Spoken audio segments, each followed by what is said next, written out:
The Podical sound. Podcast, you can't win. Talking a good game, you can't win. Topics never lame, you can't win. Win. Not your average Joseph. Marvelous. It's ridiculously funny, but funny. I'm Marvelous. I'm not your average Joseph. And we are the Podical Sons. Let's start the show. Today, we have a lovely guest, Tracy, a.k.a. Lady Cigarillo. Talk to things. How you feeling? I'm feeling great. Thank you for having me. My name is Tracy. I'm Lady Cigarillo. According to my Instagram page, I have a cigar blog. I have a website, ladycigarillo.com. I have hoodies and hats and t-shirts. But the blog is just mostly me smoking and doing some cigar reviews and, having people walk on the journey with me. Nice. At what age did you first start smoking? Well, without getting age specific, but I was I started smoking like 5 years ago. I kind of stumbled on cigars at this Spirits and it was something festival that was at Cherry Beach, Right. And they had like a little cigar kiosk. And my first cigar, I was interested, and I tried a Cigarillo. It was my first one, and then Remember the brand?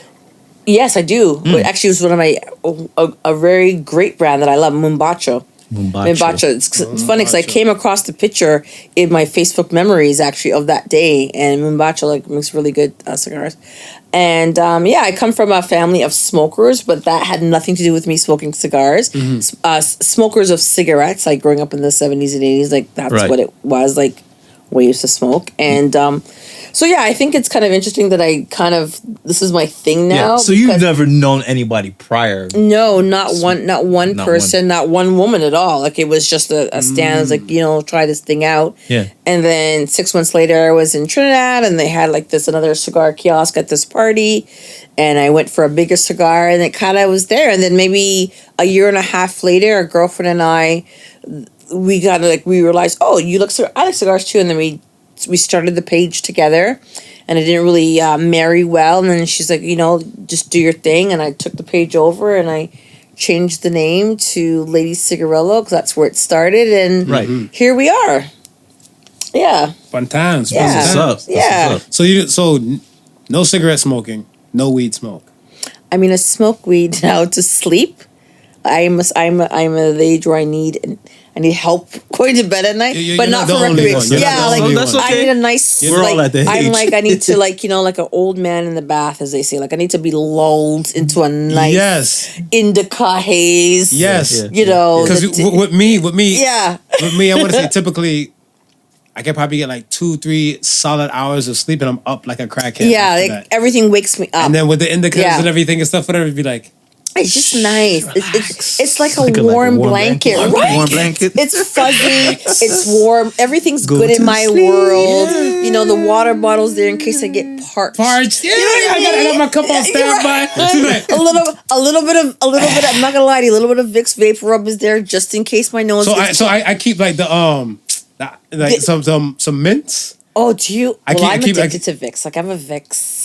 I'm a one of those. You think Vicks cures everything? It does. I don't get it. That's not up for debate. It's not up for debate. It's gonna that's the mountain you're standing on. It just happens. It happens at all. Before I leave the house, I hit a Vicks. I need to be clear. Let me clear my brain. Man. I have a coworker one day. Yeah. She said to me one day. She looked at me. I'm like, I'm gonna think my nose coming on. She had it in her purse. No, she told me, she's like, yo, you just, take dab a little Vicks on your pinky and just swallow some Vicks. I'm like, I'm like, pardon? Everybody says that to me, So you heard it too? Dab a little Vicks on your... Put a small amount, won't give you poison. Yeah. But just swallow the Vicks and I don't know, the menthol and everything. So I was like, no. So this is what I find bizarre. You're heard it too. This is the first time I'm hearing it. You've never first time? eaten Never. Vicks so you don't eat Vicks ever. No, I don't eat Vicks either. No, I don't eat Vicks, Tracy. And by the sounds of it, sound like you eat Vicks. By the sounds of it, Tracy. I've never thought to not to.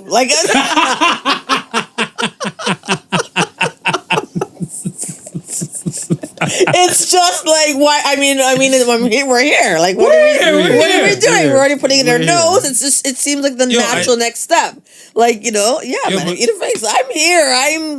Listen. I'm good. Like, here's my thing. I used to be a dirtbag and stuff. But if I knew for a fact that like a woman was gonna come by and check me and everything like that, and I had to put on a facade to say that like I care, I missed her and everything like that.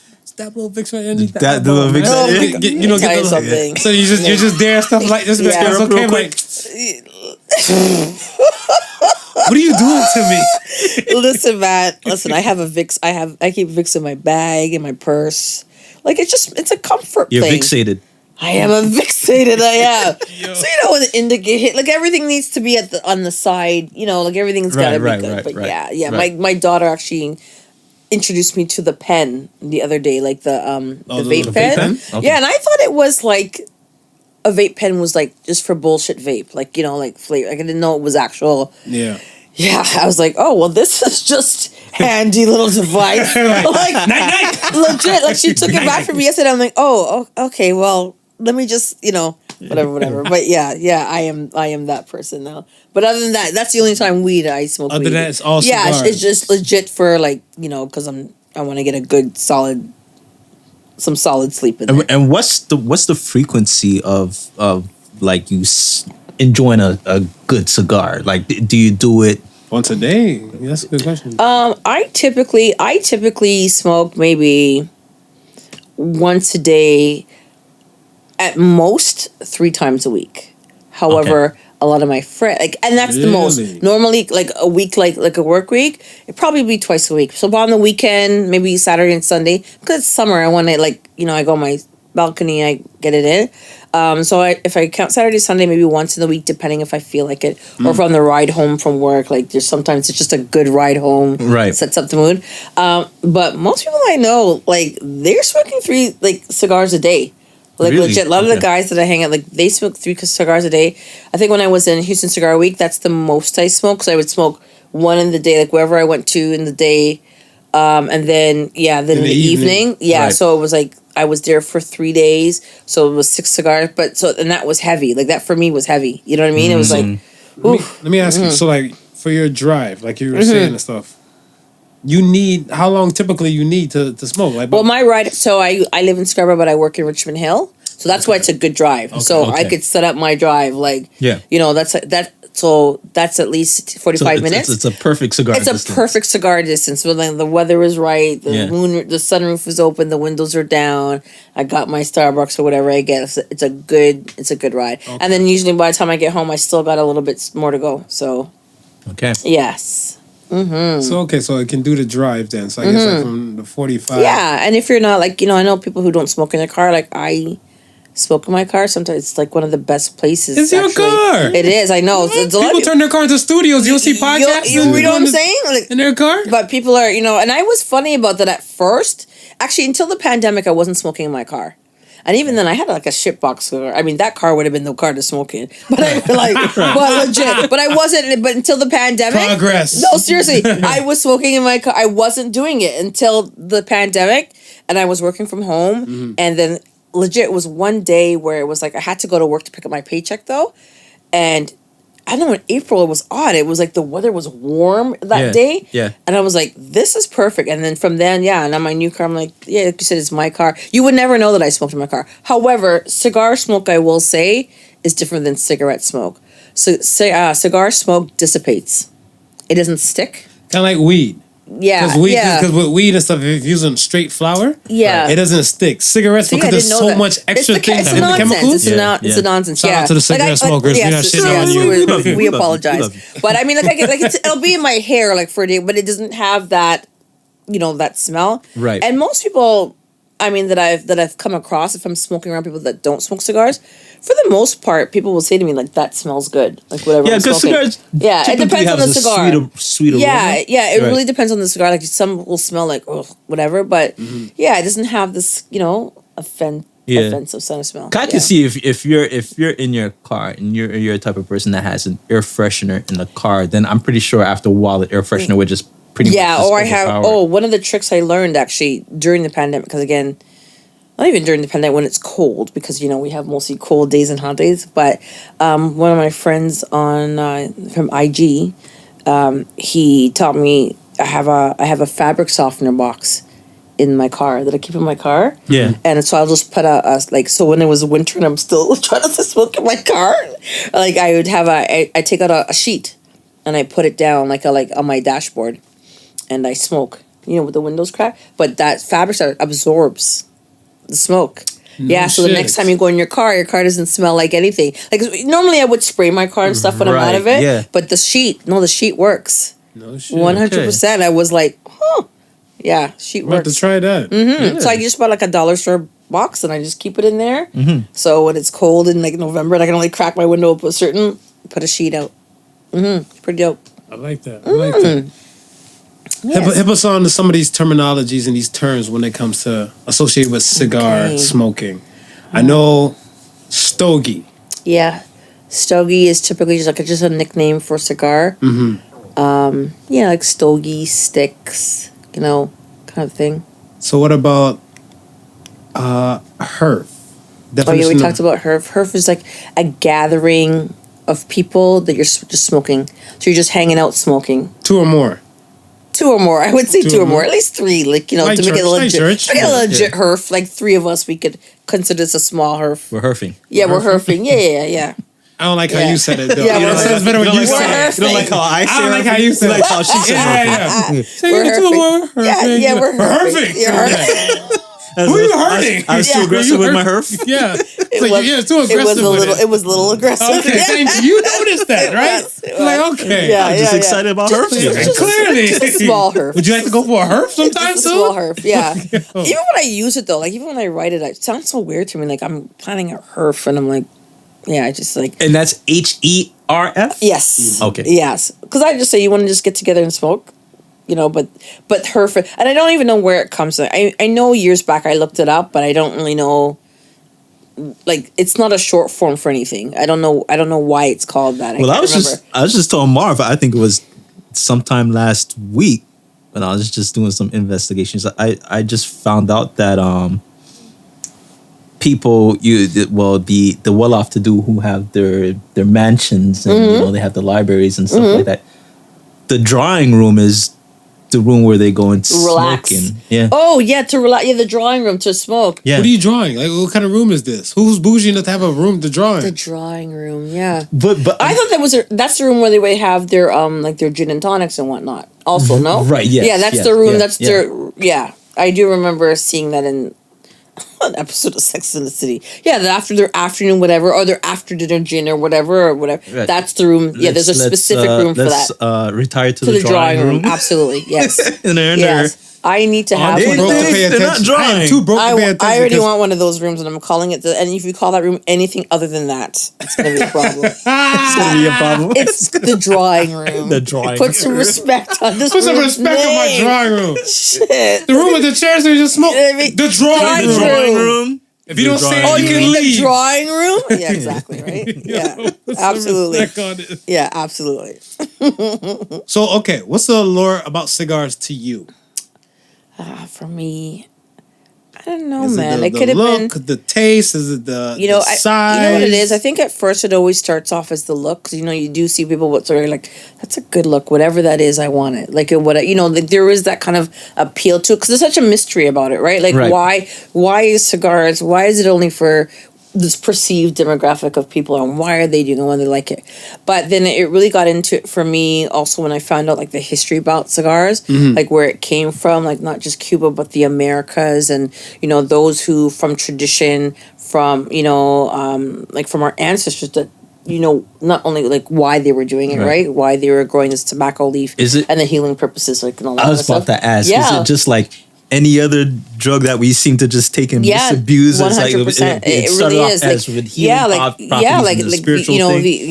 the Afro-Cubans and the those of native descent, like those like that. The tobacco leaf was something that they used for It was ritual. healing or ritual, Right. or as like I said, voodoo, like but not voodoo the way that society thinks is Religion. religion and that kind of thing. And then of course the craftsmanship, right? The craftsmanship and the detail that goes into creating like one cigar, right? Like from the planting of the tobacco leaf, right, to then when you pull it, then now you're gonna ferment it, and you're gonna ferment it in a way to get it to have a certain look, and you want to create certain taste from it, right? And then from then it goes, and then to the after how many years of that, then the roller's got to pick it up, and the roller, it's a craft, like it's they're artists, right, that are going to make sure that they're rolled, that like a particular size is rolled the same way, and that the outcome is going to be the same every single time. And most of these cigars come from cigar families, right, that have a history of they've been doing this from time, you know what I mean? So I think it's all that together, plus it's just a relaxing, like Steve Harvey said it best, it's yoga for me. It's just a time when I can carve out like an hour and change to myself. Right. And I'm just like, it's kind of like wine tasting, the same kind of thing, right? Like, I'm just, inhaling it, I'm tasting it, and I'm blowing it back out. And you know what I mean? And what sort of activities do you like to do while you smoke? Do you like nothing? Just no, like no. But honestly, I'm just to be quite honest, like lately, I figured out like sometimes like friends will call when I'm smoking. Right. I usually like they'll hate to hear this, but I decline the calls. Like I don't really like to talk sometimes. Right. I don't mind like this. Yeah. Right. But I don't want to be. But I'm just bullshitting on my phone or watching a movie, or sometimes I'm legit just sitting there and just kind of just observing, outside and just whatever. But I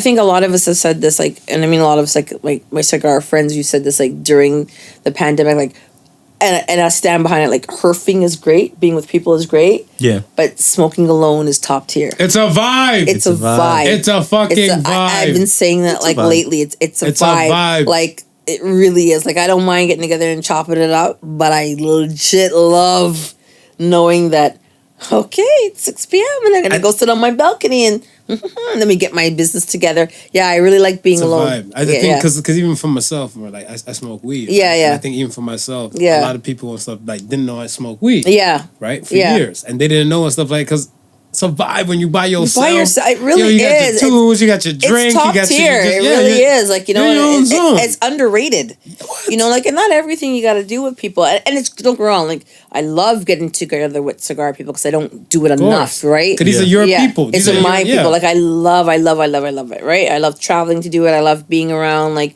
the people that I meet here and whatever. But, yeah, I will never... Like, alone is just yeah, man, it's good. And then sometimes you get a chance to, like, especially if you're trying out new cigars and stuff, or cigars that you've come across, or even cigars you smoked before, like, you might at that point discover different flavors you didn't pick up the first time. That happens to me. I mean, I've only been smoking 5 years, which isn't long, so I might smoke something that, it tastes different this time around, or I discovered my palate's changing. It gives me a minute to, like, kind of figure out, do I really like this stick or not? Right, is it something I'm going to repurchase? And that's just, something that kind of, it's important, right? Yeah. Where you want to spend your money. Am I going to buy this one again? Is there a universal etiquette when it comes to cigars, or everybody just wings it and does their own thing? I mean... yeah, I mean, there is, like, so there is basically, like, like, if you're gonna go to a cigar shop and herf with people, you're gonna go or smoke in a cigar shop, right? You should support the brick and mortar, like, buy theirs, like, don't bring your own, that kind of thing. What else is etiquette? I always say, number one is you just don't tell people how to smoke cigars, right? That's everyone. I feel like do you have people that go around talking? You do, like, especially as a woman, so you have a man, like, offering a suggestion or of whatever, like, mansplaining, and it's unwarranted. But it's just, I mean, there are certain things, like, you could teach someone how to cut, like, because that's a thing, like, make sure they don't cut too much off and that kind of thing. But don't tell people how to smoke their cigars. Nobody wants to hear about, like, how much money you spent on a specific Cuban, like, you know what I mean? Because I think we have Cubans, but in the States, certainly they don't have Cubans. So to go in there and brag about, oh, you only smoke Cubans, like, great, good for you. Guess what? Right. There's so many great cigars from different regions that you're missing out on. Like, I'm glad that you do that, and, that's wonderful, but, just don't boast about it, because it really is a cigar family, right? Everybody's here for the common good, and but yeah, like that's I would say that's pretty much it. But yeah, don't tell people. We're all doing it at our own pace, and things I probably did starting off, maybe I don't do now, but Is there a proper way of smoking a cigar? Like, do you ash a lot from your cigar? Because that's a good question. Yeah. I see some people and stuff, like, they'll hold their cigar in an angle. Yeah, have like a mountain of fucking ash. That is like something that makes us proud, right? Like, it's like having a fat ash, right? To see how far you can go. You got a fat ass. No, legit. Fat ass. A fat ash. Like, that is legit. Or what I think I saw it actually online. It's called stacking dimes. Like, when you make it, like, just right, and that shows also how well that cigar was rolled, because cigars are usually, it's messy, right? So if you can get your cigar, it's just kind of like one of those things. Let me see. Okay, I'm gonna ash it now, but it's still going. It's still holding on, right? So it just shows, like, just the craftsmanship, how well that cigar is, and depending on the tobacco, like, it maybe not, but it, like, sometimes I can get it and I could shake the cigar and it's still not moving. You know what I mean? Yeah, there's no ash. I could do it. Like, I always say, look how great this is. Like, I can move it. But yeah, so we do, like, it's legit. It's dip measurement. So, like, look at me and my. It pretty much is. But I mean, and I heard it's supposed to and you roll off your ash. You don't. To say etiquette. Yeah, you roll. Yeah, you shouldn't. Yeah, you shouldn't. Knock it. Not knock it. You roll. Like, you roll it off. Like, knock that shit. Yeah, you knock. You roll it off. Well, they're saying if it's a good, properly rolled good cigar, you might. Yeah, and I had to learn that too. Like, I learned that along the way. So can you do that with weed? I don't think so. I think so. There is cigar etiquette. Then if you know this, there is, because I think because cigars usually when the ash is growing, usually if it's not like tunneling, like if it's wrapped properly and there's no problems with the actual wrapper, it'll have a uniform look, right? Where weed or cigarettes, it's just kind of. Why it doesn't? Well, gotcha. It's not. You know, no, what I mean? It's wild. Because even because not everybody might crush everything the same. Yeah. So a lot of the burn, everything won't be even. That's right. Wrapped, but there's layers. There's like 3 layers. Well, yeah, there is. So with cigars, it's premium tobacco, right? So it's tobacco on tobacco on tobacco. So there is what it is. It's the filler. Right, which is like the inner layer. The inner layer. So that's the actual. When you look in a cigar, the inside. Right. And then with the filler, there's what we call there's a binder leaf that's holding that filler. Right? Got it. Then on top of that is the wrapper, which is the outside of the cigar. Right? So those could be there might be 3 different types of tobacco, right? Sorry to cut you. Is it all cigars? It's all cigar. Even cigarillos. Cigarillo, it's all cigars. It's all premium tobacco, right? Yeah. I can't imagine like that filler for like a right? And so it's and then what you consider like a puro tobacco. If it's puro, it'd be puro meaning it's pure. It's the same leaf from the same plate, like Nicaragua, right? So Nicaragua puro, right? As opposed to, because a lot of cigars could be blends. It could be like I could have like a Nicaraguan filler with a Dominican binder and Cuban, or like a Mexican or Brazilian wrapper. You know what I mean? On Mix top of it. Yeah, you know what I mean? Yeah, no, for sure. So that's a blend, right? So, and then, cigar makers, like, they experiment, like, what blends works well, right? Right. Yeah. So, yeah. Okay. I think that's pretty much it. Okay. Yeah. How do you smoke your cigar?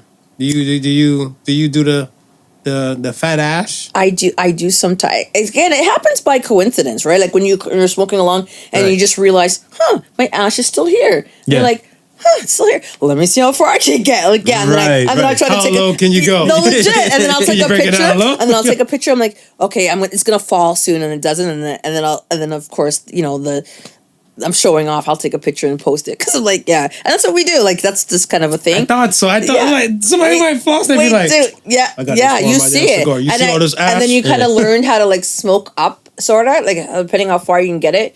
You try to smoke up so it doesn't right? Because I've known people and I've seen it online. They could smoke it right to the end and it's all ash. I mean, I don't know how relaxing that is because now it's a sport. It's not really relaxing to do this. Right? Yeah, it's not because you're not because now you're just doing like out of a game, right? But I mean, I typically though when I smoke that it just happens by coincidence, and I absolutely see how far I can get if that happens, right? Right. But if I'm paying attention, right? If I'm paying attention, but typically I just like I said, everybody has styles. My style has now. I've always been a 2 puff and exhale. I've now developed a style where I juggle smoke because one of my friends does it and I've done it. Now I don't know how to stop. And now when I see myself doing it, I'm like, why am I doing this? So you just switch around the smoke? I do. I switch around the smoke. Like it's wine? Yeah, I legit, I take 2 puffs and I'm kind of like, and I blow it out, right? So, okay, let me ask you, have you ever smoked a cigar that might taste like vanilla? Because vanilla is natural. It is. Well, I mean, cigars do. I mean, okay. Outside of having flavored cigars, there are cigars like cigars. That's the idea, like wine tasting, right? Like that it's fermented and created in a way where, and the different leaves that are being used are going to give you different flavor profiles, right? Right. So there are, and the flavor profile that I like a cigar with a Maduro wrapper. Typically, a Maduro is like a darker leaf, right? And you don't like light skin wrappers. No, I don't actually, but it means it was out in the sun more, and it's going to give you different flavor characteristics, right? And I like my cigars. The notes that I like in most of my cigars are something that has chocolate, sort of nutmeg, kind of vanilla. So your palate can sometimes pick it up. Like it took me for a long while, and even sometimes still, I could smoke something that has a description of these things, and sometimes like I got nothing. You can't taste nothing. I got nothing. No, but because right? if you like how you explain the 3 layers and stuff, yeah, like you could have. So the different, so it will give each layer could give you a different kind absolutely. And then in the cigar profile itself, like while you're smoking, it's measured in thirds. So the second third is usually like the middle part. When you get to the middle part, that profile can change or stay the same. So it could start off with like you might tasting some kind of mellow whatever.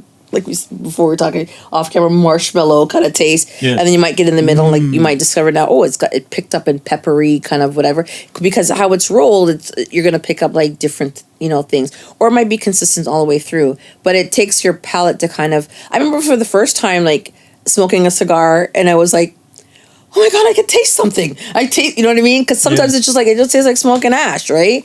But my palate has changed since then. And now I'm at a place where I know kind of what I like or what I want, the flavor that I want to taste out of it. So something like a Puro where the filler, the binder, and the covering shell is all the same. Would that be considered a more expensive No, cigar? not necessarily at all. Not necessarily at all. Okay. It's all just because the cigar maker just decided that's what they want to make a Puro. Right. Or maybe they only make Puros, or maybe they want to mess around with blends, but no, not at all. Okay. Not at all. Okay. Yeah. Some people like purists, whatever, right? Yeah, they just like that's the leaf. Maybe like That's hybrids? just, yeah. That's Some people- exactly. I was just like like you get something like you can get it all the way, but if you don't have all the money to get it all the way, you can get so it's like no. Nah, I don't got the money for the Puro. Just give me the Cuban on the inside. But Cubans though are always like pure. They're Puro. Like, you're right, Puros, like what I mean. Like they don't necessarily right.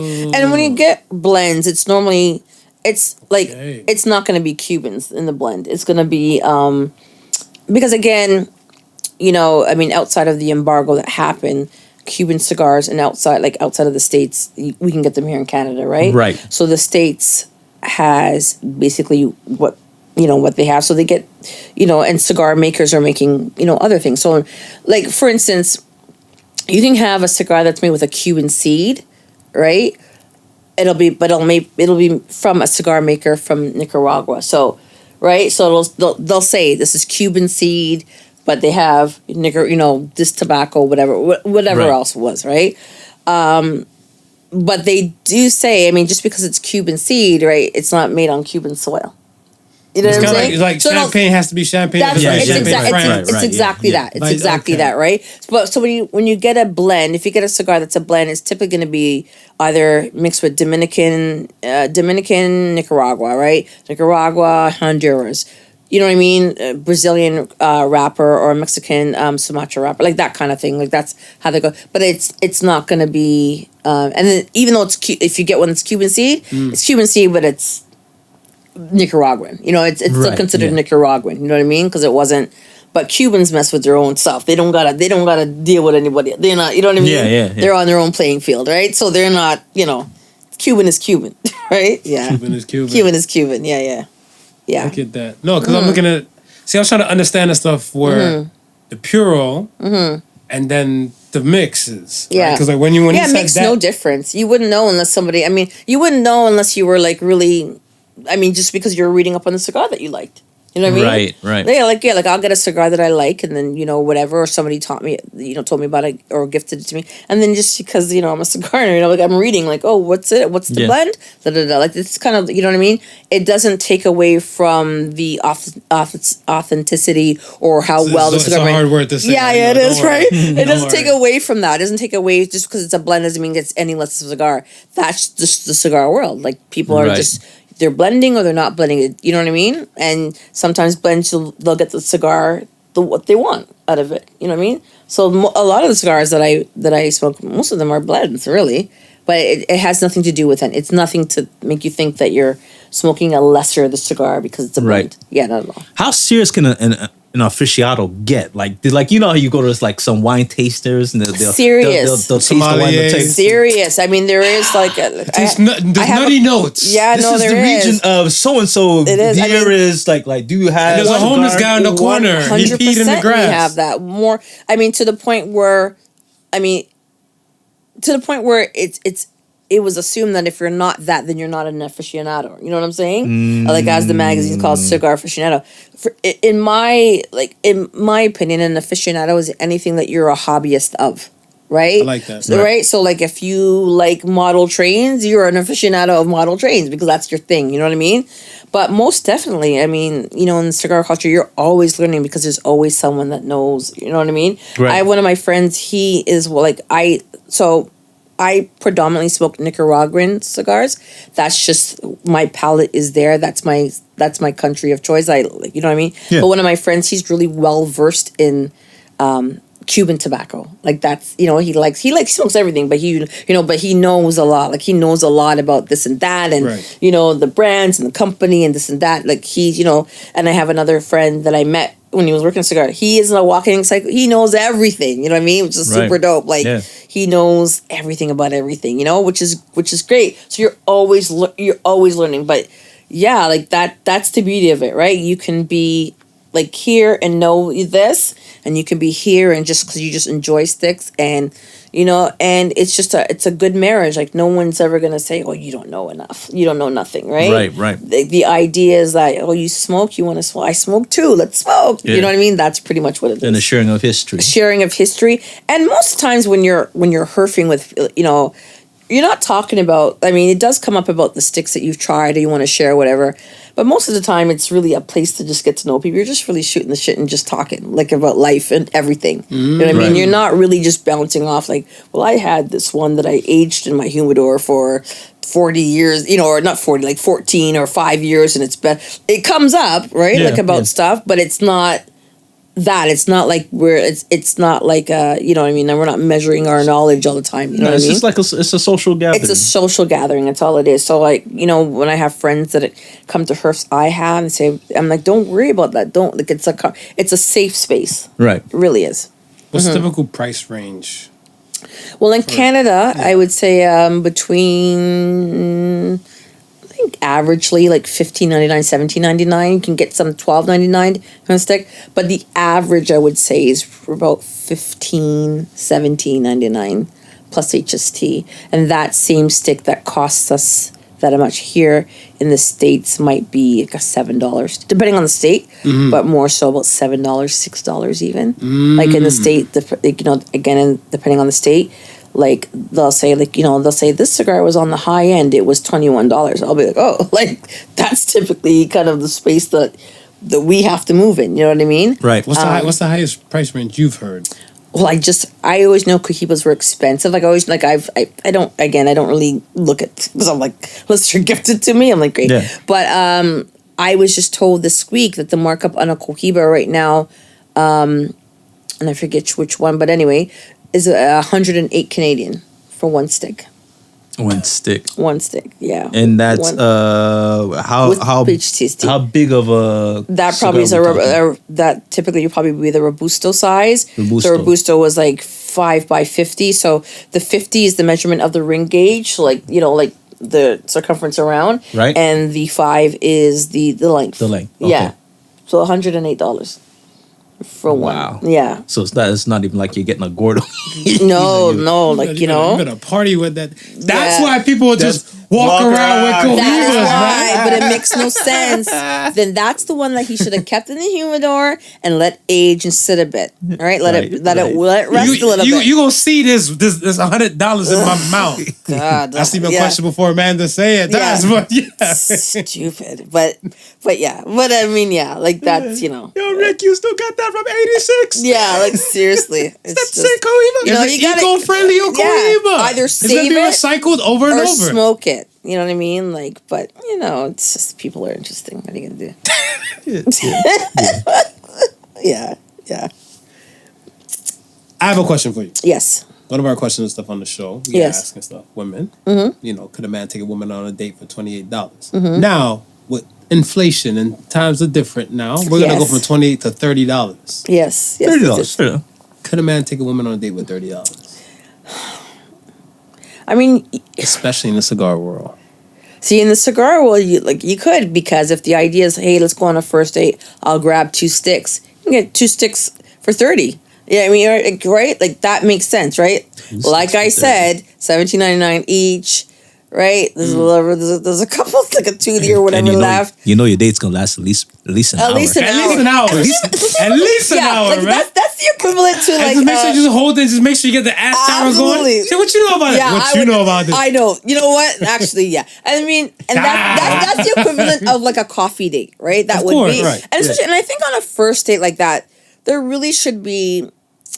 I don't know. I think there should be no expectations anyway. Like I think that's how a first date should go. You know what I mean? Like I feel like some people do set expectations. I do, but that's why you got to talk to people. That's why you got to. I mean, like not text and have these WhatsApp conversations and because hey, I got your notes. How you feeling? How's your week? Like you got to legit speak to people and be in their and hear, like I said, inflection of their voice, and you kind of figure out sometimes things even on the phone. Sometimes things are being said in the unsaid. Right? Like you know what I mean? Even on the phone. Like even though you're saying what you're supposed to be saying, but sometimes you can kind of get in between what you're hearing. You can kind of figure out who you are, who this person is. Right. You know what I'm saying? Like so I mean that's important. Then you'll know if the $30 date is gonna work for this person or not. or if you are willing to do more than the $30 date. You know what I'm saying? I don't know. I don't think it depends on age too. Like it depends on your age where you're at, right? Yeah. Well, I feel like the older just me. I feel like the older you are, the more you really want to get to know a person and stuff. Compared to I feel like if you're younger, it's kind of like, what have you done for me lately? Some Janet Jackson type of shit. And I think it's a weird flex though. But I think it's also the sign of the times though.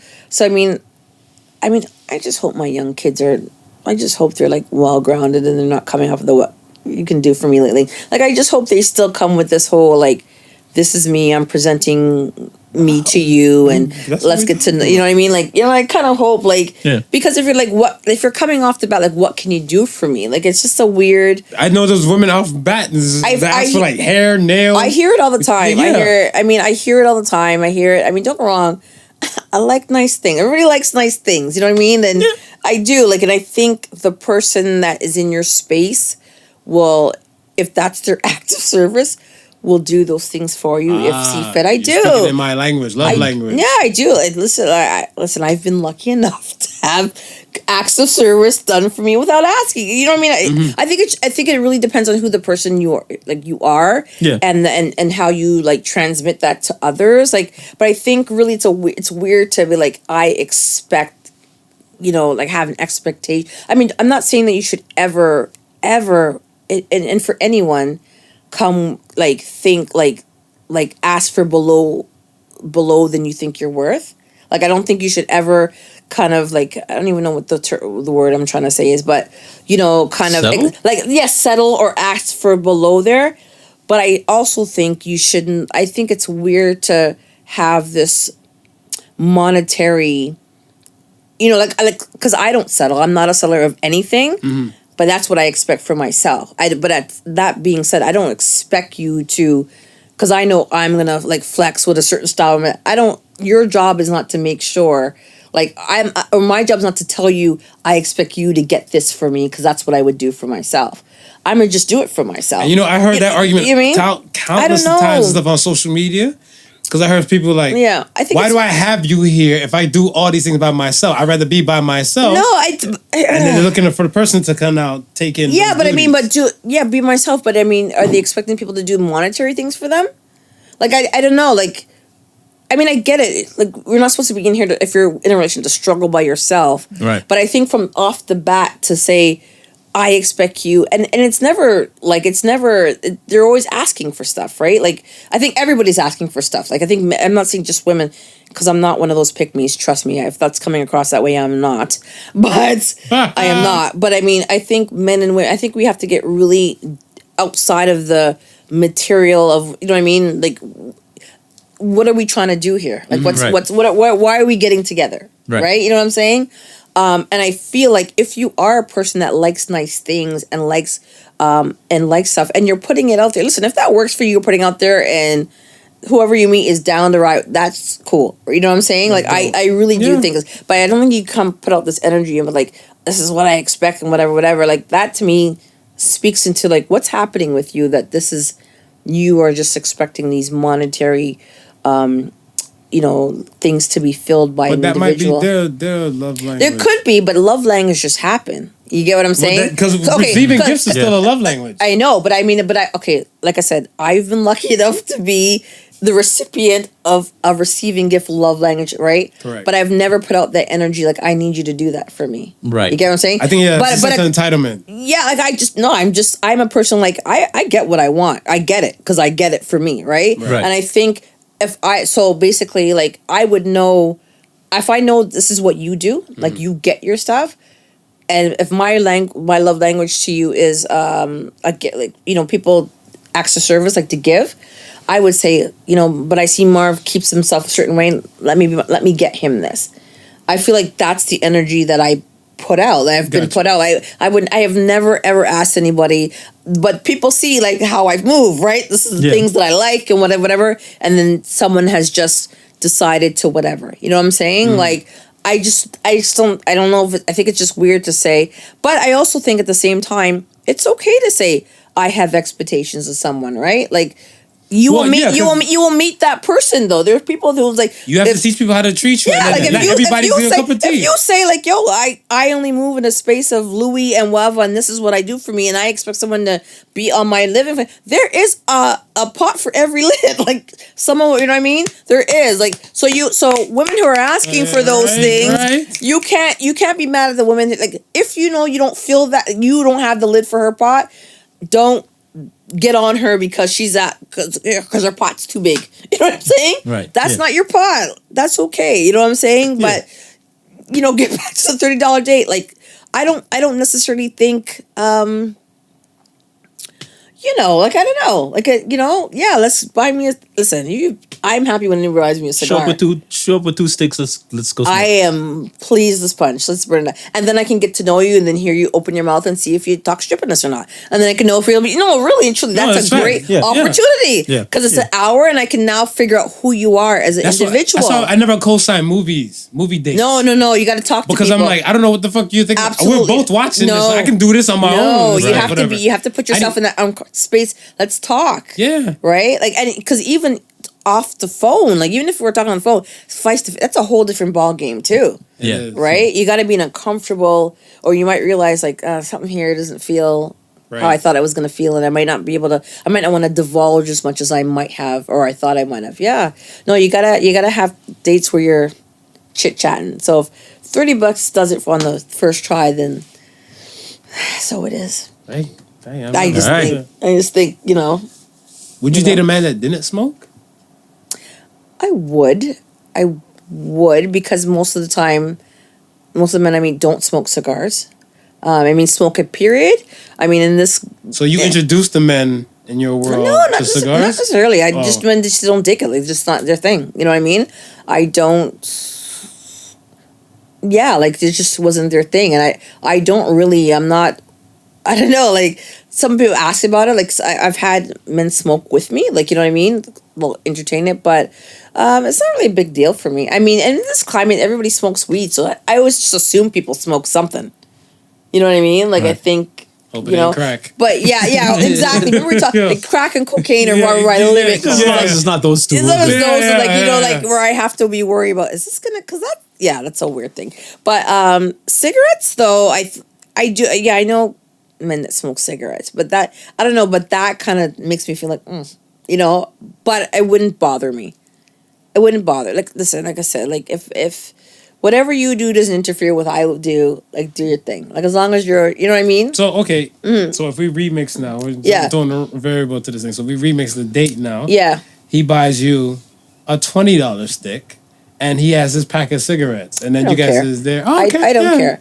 However, I thought you'd be like, however, though, "Get no. your shit smoked." You know the funny thing. However, I have met men who said to me, "Oh, like, oh, you smoke? I don't like women who smoke." I'm like, but again, I'm like, but nobody asked you. Like, Yeah. but no, really, because that's the approach. I don't know if men they think that they'll say Not it for to. this pot. Yeah, but you know what I mean? Like, but they'll say it to you in a way as if, like, not even on a date. They'll just say, "Oh, you smoke? I don't like women." I'm like, Like in a condescending way. yeah, and I'm like, I don't even know you. What do you mean you don't like women who smoke? Like, great. Like, I'm not. You know what I'm saying? And- It's a weird thing, but yeah, I do get that a lot. I get it. Like, I totally get it. Like, smoking is not for everybody, right? And it comes with a lot of the health concern. I get it. You know what I mean? But Got it, you got know, it. as long as a man just lets me do my thing, I'm good. So okay, what are you drinking when you smoke? Because I like especially on the YouTube and what I've seen and stuff even like the Yeah. past few weeks. Yeah. Yeah. I seen people like Yeah, I seen it's the nice single malt. It's the single malt. It's Yeah, the single malt is bourbon, the- is the way to it's go. It's all that. Yeah, because it's because it's But a I want nice a pina marriage. colada. You could have a pina colada. Why you laughing at me when I I pina don't know. I wasn't She's expecting like, you to say that. that's not a cigar. I was not sure. Well, I That's why was she not But sure. I'm a pina colada. You're right. It's like, I wasn't. You know what? I typically don't even drink alcohol when I smoke. To be quite honest, like I'm not a big drinker. However, I like good drinks. Like I have a very good bar cart. Like my drink of choice is bourbon. Okay. That's my go-to, and red wine. Like that's my go-to. However, I very, very rarely marry the two. I like to just if between smoking and drinking, I prefer to smoke. Right. And I like to just taste the flavors of the smoke more than right. Right. And I think maybe because my frame is small, I don't do those too well, but I prefer smoking. Yeah. But typically, I'm having like a chai tea, a hot Nice. chocolate. See, I can do all those things. Like and a stuff. cold brew coffee, but cream soda, Dr. Pepper, Coke. Like that's my go-to. Like when I'm smoking, I usually have a tea or something warm. And it doesn't even matter if it's hot outside. It doesn't matter for me. Right. But yeah, just something kind of cozy, like that kind of feeling. But yeah, that's my go-to. So with the soda soft drinks and everything like that, how does that work with the It smoke? does, because again the profile of The cooling? No, What just is it? because like I'm not choosing Sprite, right? Like I'll choose like a Coke, Dr. Pepper, or cream soda. Dr. Pepper. And cream soda, I had to learn. Like I was watching some YouTubes and said that because the profiles I like to the cigar profiles I like normally have a nice rich cocoa base or background or nutmeggy kind of, you know what I mean? Right. So the Dr. Pepper or the Coke or the cream soda sort of like it's a nice little marriage. Like Magnifies the it's a notes. nice little marriage. Yeah. Yeah, I saw that last summer, so I'm like, cream soda. I'm like, I gotta try it. Gotta So try that. I don't smoke cream soda. I mean, I drink cream soda often. So I was like, okay, this is my chance. And I was on that for a bit. But yeah, no, that's, it's nice. Exhibit A over there discriminates on Dr. Pepper. I know, I heard you heard. I haven't seen it in a few months though. No, it's I haven't. out. I gotta look for it It's though. out, man. I got Yeah, you. I gotta look for that now. Cherry's the new move. It's not the move. Yeah, and stuff, yeah. whatever. But I like Dr. I never really was a fan of cherry Coke. No, I like gotcha. Dr. Pepper. Like there's something. No, because Dr. Pepper has a cherry. It has a cherry They Dr. have Pepper. a Dr. Pepper cherry. Oh, I didn't know that. And they have a Dr. Pepper cream soda. Oh, I didn't know that. So they're getting bougie out here. Oh, and they stuff. are. They're changing the stuff. Oh, I didn't know that. Yeah, I Free just know. cigar I'm talking smokers. about OG Dr. Pepper, like OG. that. Yeah. You talk to doctor. The doctor. doctor. Doctor. Yeah, for sure. Yeah.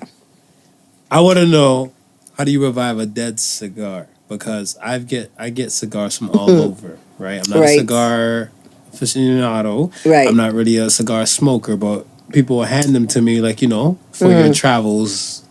I don't really expect to do this out the window, but Right. I take it with me. Right. Got it back at the house. Right. And I don't have a humidor. And it just sat on your shelf, and then you remembered it later. I remember when somebody else points it out to me. Well, I mean, if you don't have a humidor and you don't have like what we have now, Boveda packs that we put in a plastic bag with your humidor. I mean, the old school way really is, and some of it, even though I have a humidor, I have a lot of Tupperwares that I keep in general. Right. A tightly sealed Tupperware, and a damp brand new sponge. Like a brand new sponge. What are they? You know how sponges have that name, like a cello sponge, I guess? Yeah, like, the one sponge- that like the old school one, like Yeah, the really yeah. spongy Cellulose? sponge. Cellulose or something like that, Cellulose. right? Yeah. Like a damp one, like not where it's sopping up, but damp, and you just put it in the same space as your cigar and sealed. And then you kind of just check on it within like a day or so, and it should, a day? a day or so, and it should revive it back. It should, because cigars need humidity, right, to keep it Right. moist in the tobacco. In light, out light? Like, is it like... Yeah, you shouldn't have it in light. Like you should have it kind of like in a dark, cool place, really. But yeah, and it should. I mean, the only downfall is that even though you might have revived it, like the wrapper in it to smoke it again, it may not taste the same as it probably would have had it been properly humidified from the very beginning. Right. Right. And you might not know that if that was your first cigar that you've ever had, but if it's a cigar that you've tried before, and you'll kind of know that it just has flat, kind of dead. It might not even burn properly, to be quite honest. It's a chance you take, but yeah, cigars should always be humidified. All those dirt bags that gave me cigars to go. Yeah, they should have. Yeah, They did didn't ever. know. Yeah. They should have told you. They coulda should have gave sent you- me a care they shoulda package ga- off. they Like, shoulda- here, yeah. here's a cigar with the bag Boveda, for it. with the Boveda pack. Do this, do store that. Oh Yeah, yeah, they I was do just that. I tell happy people they all could the time. I celebrate. tell this is what you should do. There's this one to celebrate. They just happy They they can do. celebrate, Marv. You know? You got the dollar. Right, some people all the time, the dollar store cigar. Right? That's what you got. Right? Don't worry about that. You can let that shit dry. There's a cohiba now, then you'd worry. Yeah. $108 in your mouth. You don't want Yeah. that to dry. You don't want that to dry anytime do soon. not No, want no, no. You want to make sure. But that's how you feel about any of your cigars. Even for like $12, you're like, no, like I ain't trying to like because you want it, right? So Right. you don't want it to like get messed up. You're taking those are your babies. You're taking care of them. How do you know where what's the term? Is it guillotine?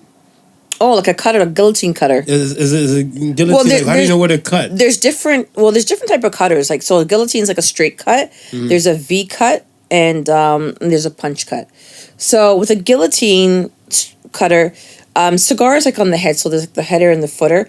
Cigars on the head, it'll have like a cap, and they'll have like so there'll be like a single cap. Some might be double capped. Some might be triple capped. Okay. And they'll have like you'll see like a fine line right at the. And that's what it'll tell you. So that's the area that you're supposed to cut. I mean, don't get me wrong. Sometimes I mess up. I cut too much of the head, but really and truly, that there's the line, and if you're cutting it properly, the tobacco cap will just kind of pop off.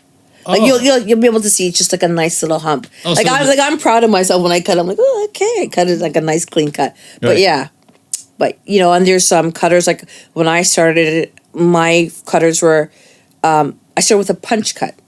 And a punch cut is just pretty much like a little. It's like a punch device that you just punch a hole in it, and that was for me because I was able to kind of control my intake, my draw. So that was my safe space. I've since Right. moved on to like straight cut, and then and it's a preference really. Like the V cut really, it is kind of like a guillotine cutter, but it'll create like a V in your cigar, like on the head. A lot of people prefer that depending on the type of cigar that they're having. It's not really one of my favorites, but it's all personal choice. But but the straight cut, the guillotine is you just kind of follow the line. So what if you don't have a guillotine? Scissors are acceptable? I've never seen scissors, but I've seen people, like, a lot of times people don't have a cutter with them. Disrespect. No, they That's no, like disrespect. No. I thought there was no etiquette, but you ain't about that damn scissors. No. I've what I'm saying is I've never seen scissors, but I've seen people, like, and I've done, like, you forget, like, if I walk. I've seen in a movie somebody bit the damn cap They bite off. them. No, you bite them. You bite it. I'd rather do scissors. Only because, it's because it's thick, eh? So sometimes biting it might even be better than scissors. Because you don't want to cut off too much, like, you know what I mean? Right. And the straight cutter it's very sharp, so it's gonna, like, I have my straight cutter here, like, yeah, sure, like, I can show you. Like, so the scissors, because the blades on a scissor is thick, you know what I mean? So you might be, at least with, if you're biting it, you can control. You know what I mean? You'll know how much to bite. You're not gonna just, like, rip it off, right? Right. But let me see where I put it here. I thought I had it. I have my 2 lighters because I always have one lighter that fails me. And then you got the fail safe. And then and I have my fail safe.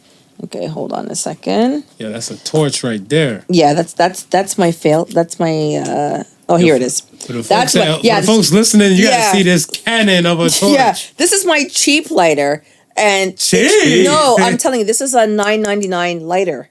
This is my go-to. It never fails me. And then I have this one, and then I have a gunmetal to this one that cost me $40. It fails me. So I always carry her. Like, I'm like, just in case.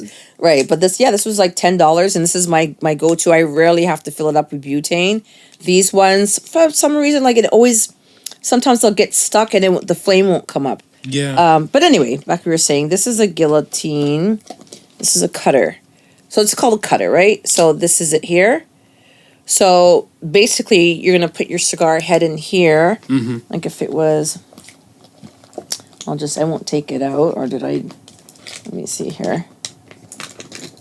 So with this guillotine now, does this fit like most sizes? Standard size? Yeah, it's going to fit standard size. Yeah, like this way, because it opens up. But yeah, like up into a Gordo, whichever ring gauge is 60, which is like the maximum... pretty much ring gauge, it'll fit that. But if I was to open this, like, this is like the head. I can't see since it's the cellophane. But it looks like it's got it has a double cap. Yeah, there's a mark there. Yeah. And I think that might be even double capped. But you want to put it in there and then, right? So it'll slice it. Yeah. Right? And then I could just pop off the head. Jeez. But yeah, so it's sharp. You know what I mean? Where scissors, scissors you're gonna get like $1. So you're probably better off biting it. Yeah, and just the tip. You want to just get the tip off, right? Yeah. And I brought... So my first straight cutter had a shield on it. A lot of them have a shield on it. Mm. So it'll be like... I like that one. It looks kind of... Yeah, this is my woman-like. Yeah. This is my baby. Well, I had another one. I had another one, a gold one that I got, and they took... When I was coming back from Trinidad, they took it and I was like... Because I forgot to pack it. I had it in my carry-on. And I was like, that's okay. Just I can now buy the one that I really want. But my first one had a shield on it. So basically, it'll just tell you how far. Like you know what I mean? Like how far to push it through the hole. You know what I mean? So it's a fail safe. Right, exactly. Right. And this is some. See, I don't really V cut, but this is one that somebody gave me. It's a cheap little V cutter, but this one pretty much, you can see the blade is there, and this kind of section is where the cigar goes in, right? So you just sort of, because it's got this kind of space, and then you cut it, and it'll give it a nice kind of a slit in the cigar. Gotcha. That's that one. Got it. Yeah, this is just a little one that depending, and then certain cigars like. If it's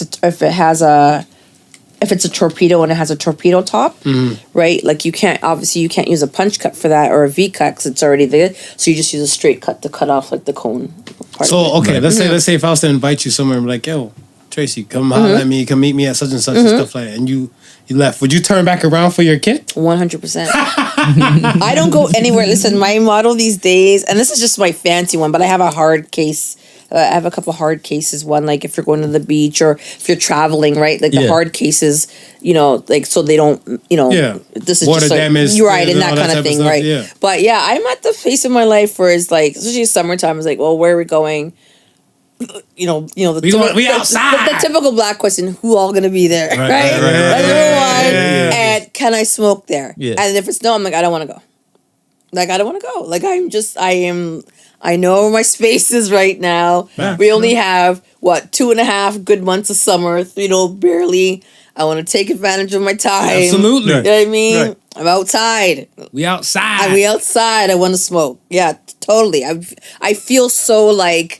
And it's funny, I was telling one of my... peace. I do, and I feel so naked when I don't. Like, I was telling one of my friends that a lot of these outdoor spaces now, like, to go out, they're really adopting this, like, they don't want you smoking there type thing. A lot of these party places, which is just, like, absurd to me, even though you're outside. Yeah. But I was telling him, he's like, I'd feel so uncomfortable because he smokes cigars too. And it's true. It's part of our sort of, like, oh, we're outside, you know, everyone's Wedding. like, you know how you're getting a drink, like you go out, like, oh, we got a booth, you got a bar, like, get my drinks on, like, our equivalent is, let's smoke. Like, you know what I mean? It's part of what we do. Right. So, you know, and especially if you're not a drinker, and one of my friends, he's not a drinker. He smokes cigars. So it's kind of like, you know, so I would definitely, I'm going to be late because I forgot. I forgot my stuff. But yeah. You got your Batman utility but kit. it's always like I mean that cutter, that purple cutter, that doesn't even stay in here. That's in my purse like every day, like because I never know. I don't know my ride home. I might decide there's a cigar shop on my way home from work. I might decide you know what I mean. So my lighter and my cutter stays in my purse. Are they that common? It only comes out in the weekends. Are they that common, like cigar shops? There. You know what? When you're not knowing to look for them, Yeah. they're there. They're actually there. There's a couple like the brick and mortar I go to. It's a single standing shop. Smoking Cigar. Shout out to Smoking Cigar. That's where I go. But Havana Castle, there's this franchise. They're predominantly the ones you'll notice more. But most of the shops are sole brick and mortars. Like somebody owns a shop, and this is their shop. Right. Havana Castle is the only one that I know of that's sort of like a franchise. Like there's different locations, like around across the city, but most of them are independent shops. Nice. Got it. Yeah. Nice. I have a question to ask you. Another one. Man of many, many questions. Yes. How are you with your friends supporting you and your business, your endeavor? You're moving forward with smoking. Because remember, you said 5 years now. Yeah. From 5 years. Well, funny enough, none of my friends in my close circle, none of them smoke cigars. So that's quite interesting. But really? Yeah, none of them do. So I don't smoke with them. So you're in a league of your own. Like I smoke amongst them, and they're okay with me. They don't care. But no, they don't. Yeah, so they don't smoke cigars. Because normally it's like that one friend that'll take you, like, come, take my hand. Yeah, I'll guide you to the promised land. I am the friend. I am the friend if they want to do that. But like I said, when I started it, I had a friend that was smoking. Do any of them smoke or do? No, none of them smoke. I mean, one smokes weed occasionally, like with their husband. But no, none of them. Actually, no lie. One of them, she smokes cigarettes. She does smoke cigarettes. Yes. But no, they are. Yeah, they're supportive. Like they normally tell me where they think this can go more so, and you should be doing this and that, and what I mean. I'm kind of like hesitant a little bit. Why? But I don't know. Like I think more because it's again, you are your own worst enemy. And I am. I mean, she's the thing. Like, there's days.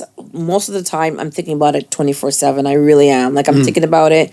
Thinking about what I want to do. Like I said, like I have a little bit of apparel and stuff, and that's not like I'm by no means a clothing brand line. Like that's not. It's just brand recognition. Yeah. Because of like I truly believe my logo is dope, and it's just people who are part of my cigar journey. If they want to buy something, this is where we go, right? Like I'd like to have like cigar accessories eventually. And I think it's like as much as I'm chit-chatting my face off here, like I'm a social introvert. You know what I mean? Like I've always been social. People know me to be social, but I realized as I got older, like I think I'm more introverted than I make to believe that I am. So like I wasn't worried about this at all. And then I got into bed last night and I was like fierce, you know what I mean? Right. Because I'm used to always being like not used to always being, but I'm very comfortable being in the cut of things. Okay. You know what I mean? Like I'm really, so I'm not used to. So even Lady Cigarillo has forced me to become, because I realized, people expect me to say something or they want to know something, and so Lady Cigarillo has really taken me out of my comfort zone. That a lot of people just assume becomes natural to me, but it really isn't a lot. You know what I mean? So I have all these ideas in my head, and then I'm kind of like, oh, that's too much. You know what I mean? Right. And at the same time, also, like, I am, like, I'm not really one of these, like, I'm going to post on Tuesdays because that's the day that Instagram says that the algorithm works better. Like, I just kind of post when I post or I feel. Right. I review sometimes when I feel like it. Most of the times I am not reviewing. This is something you like and love. So you do it when you... Legit. Like, when I say, like on my page, I'm like, I'm on a cigar journey, walk with me. Like, that's really what it is. You know what I mean? So I sometimes, my friends are like, I see people doing this, you could do this too. And I know that I'm pretty sure that I could. Yeah. It's just trying to figure out, like, I know what I want to do. Like, I do have high aspirations. Mm-hmm. I guess I just really have to kind of walk myself through it and kind of like, because I legit also enjoy kicking it. I really do. Like, you know what I mean? Yeah. And just kind of... Explain the social introvert thing for me. A social introvert is like someone who knows when they have to be social, right? So I'm okay. I'm really okay with being alone. I've always have been before the pandemic. That's why the pandemic for me was a walk in the park. It really was. Actually, it was... Mm-hmm. I kind of low-key missed it a little bit. It was... I heard people say that. I do. It forced me... It was a lot of growth for me, personal growth. Right. That I didn't even know at the time that I needed. I appreciated it. Like I actually had a good time, to be quiet. But also I didn't have the worries that a lot of people did, right? Like, everybody in my circle, our mental health was pretty much good. I had in-depth conversation with my girlfriend, so we got to talk and cry and all that kind of stuff. My kids were good, like, their mental health. I also was still gainfully employed. I didn't have to worry about those things, right? So I know with all those factors, like, that can really depend on how well you did in those 2 years, right? So I always really walk in a space of gratitude. Like, I start my day with it. I end my day throughout. Like, I really feel that. Attitude. Yeah, 100%. I really believe that, So, I'm great. Like, people who follow me, I'm grateful for that, because I know they don't have to be here. Like, they really don't have to watch what I do. Yeah. Same they don't have to give. They don't have to give a shit about what I'm doing and what I'm posting or any of the, whatever, right? So I don't know. Like, I don't know why I feel like it's not that I feel like I can't, because I know that I can. Yeah.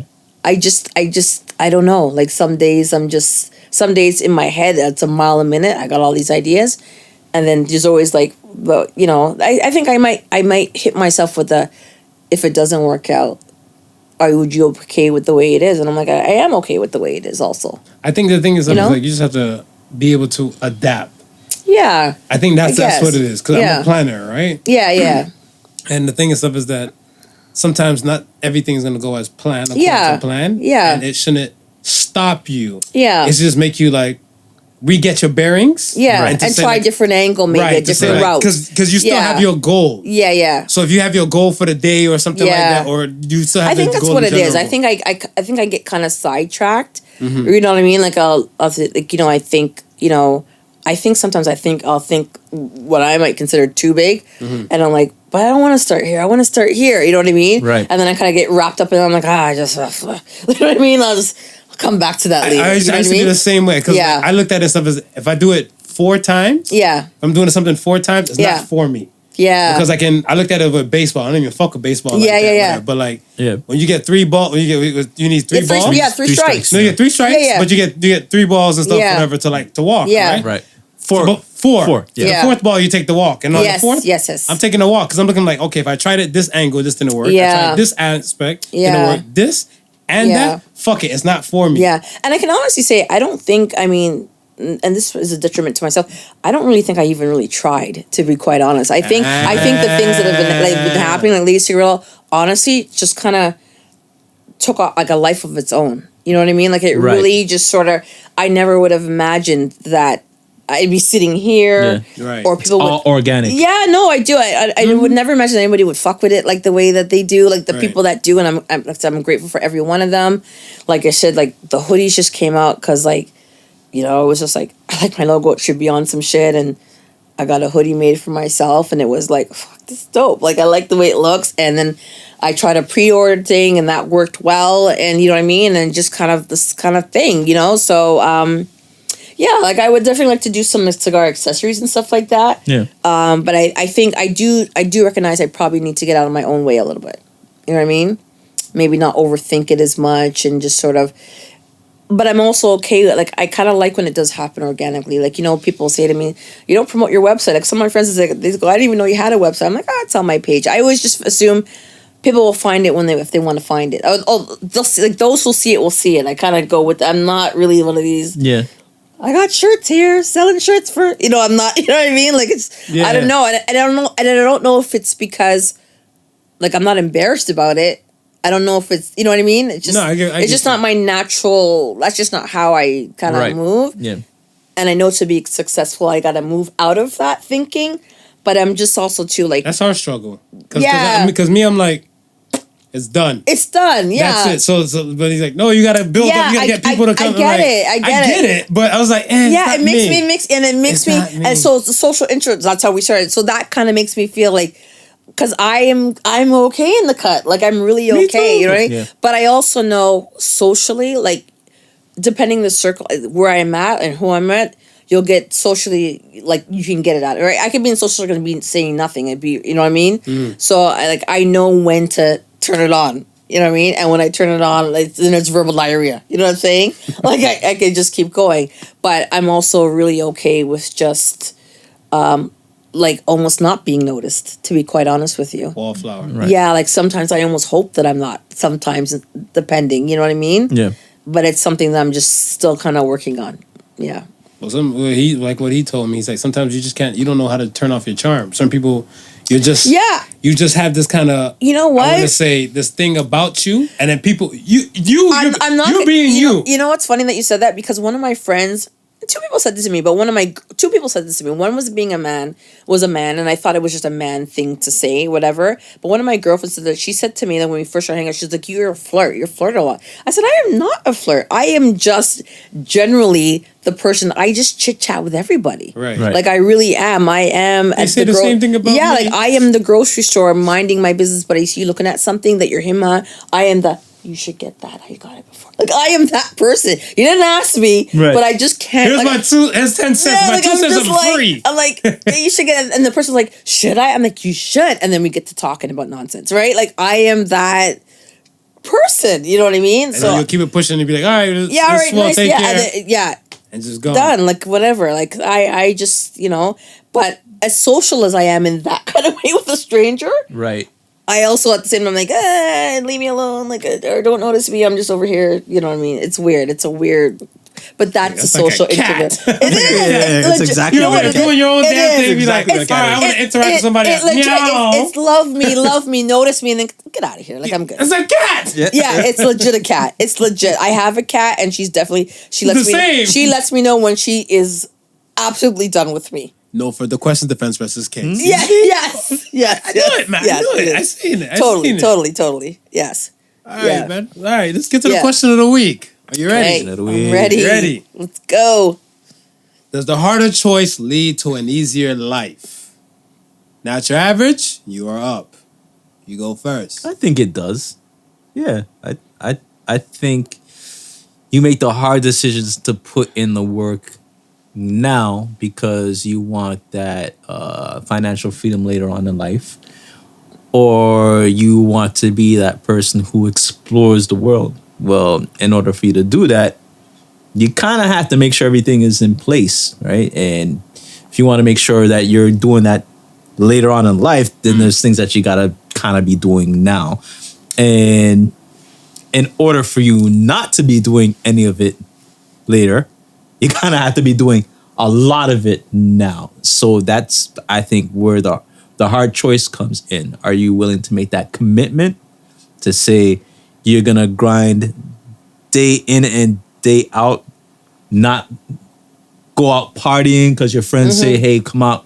Some people have FOMO. So sacrifices. Yeah, they have FOMO. And then, some people don't want to miss a thing like Aerosmith, right? There you go. But that's, like I said, that's the hard choice that you got to make. Because you can miss Aerosmith now, not seeing Earl Smith now, with your friends, right? 20 years from now, if they're still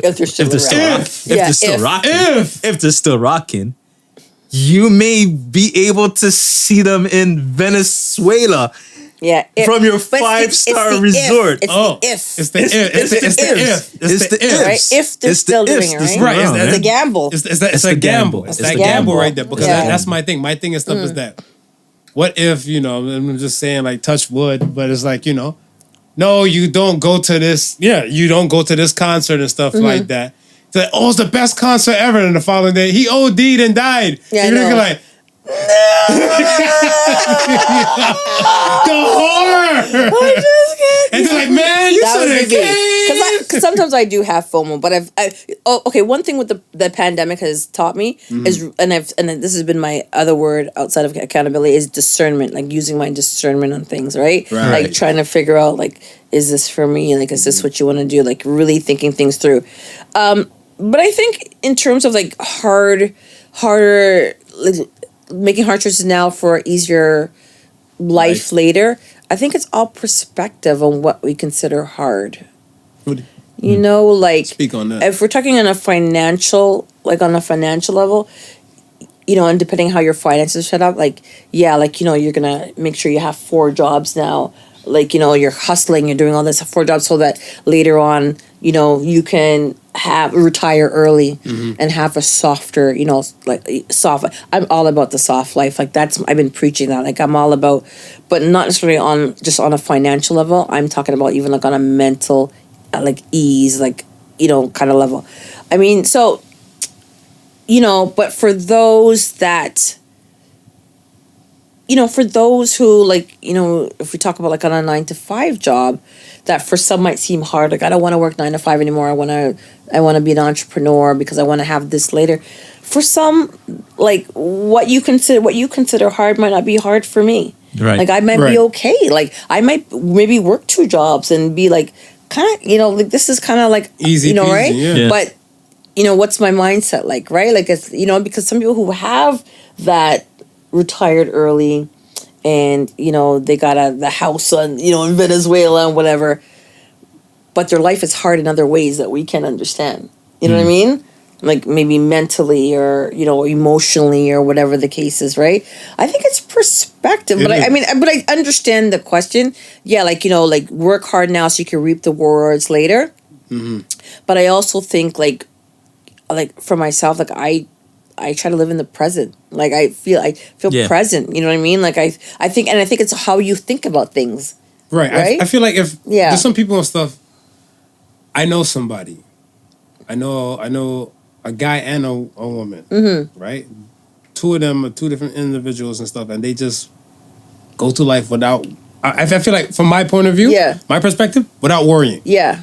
Like I'm looking like, you want to buy what with what? Yeah. But you don't make that much of stuff. So to sum it up, it looked like reckless abandon. Yeah. Like, right? Like it looked like they're just wild, And like to the woman's aspect and stuff, she's like, God, what he would God or what he won't? Like My what he friend- would or what he but would do? That is a great mindset because it's so funny because one of my friends said, she goes, I never worry about money. And I got to tell you, that mindset, He says that no. too. And I got to tell you, I did not have that mindset 2 years ago. And that is my mindset now. I'm just like, not more so like God will provide, but more so like, you know what? I'm going to stay in this present. Like if I worry about it, like worry's not serving me. You know what I mean? Yeah. And I'm calm about it. Like it'll figure it out. I'll figure it out. And honestly, that has changed. And I feel like the more that I thought about it that way, the more abundant my life has become. Like really and truly, like I live by supreme abundance all the time. Like I think when you think, and they say this, if you think in a space of scarcity, it's always gonna feel like that. It's always gonna be that way. If you think in a space of abundance, legit, everything is abundant. Like we have a lot. We really do have a lot. You know what I mean? That's a good question. Listen, man. I get so in thought with my abundance.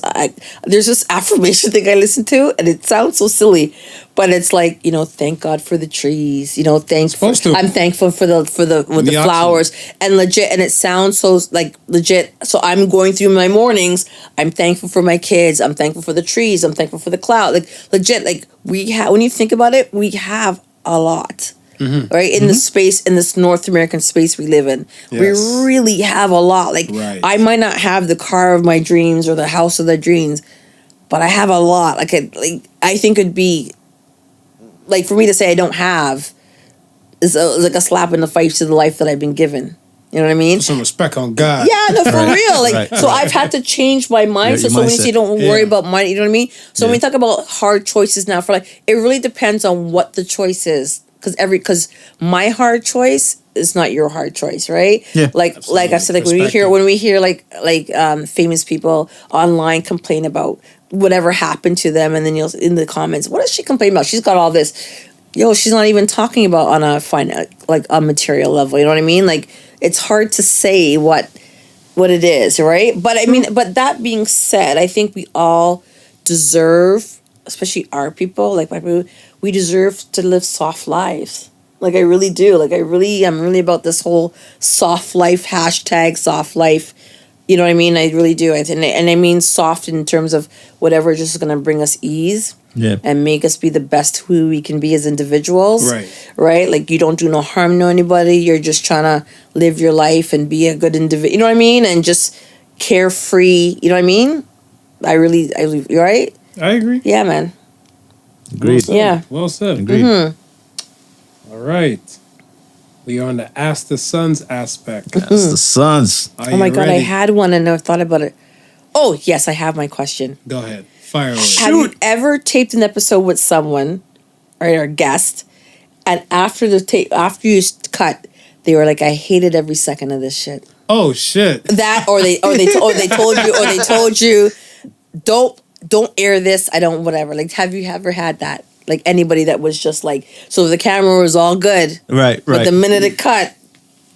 No, I don't think we had that and stuff, whatever. I have a guest in mind. Yeah. Or for you guys, have you ever had one that was like they thought it was going well, but you guys are kind of know between looking at each other you're like, oh fuck, I hate this. Tons.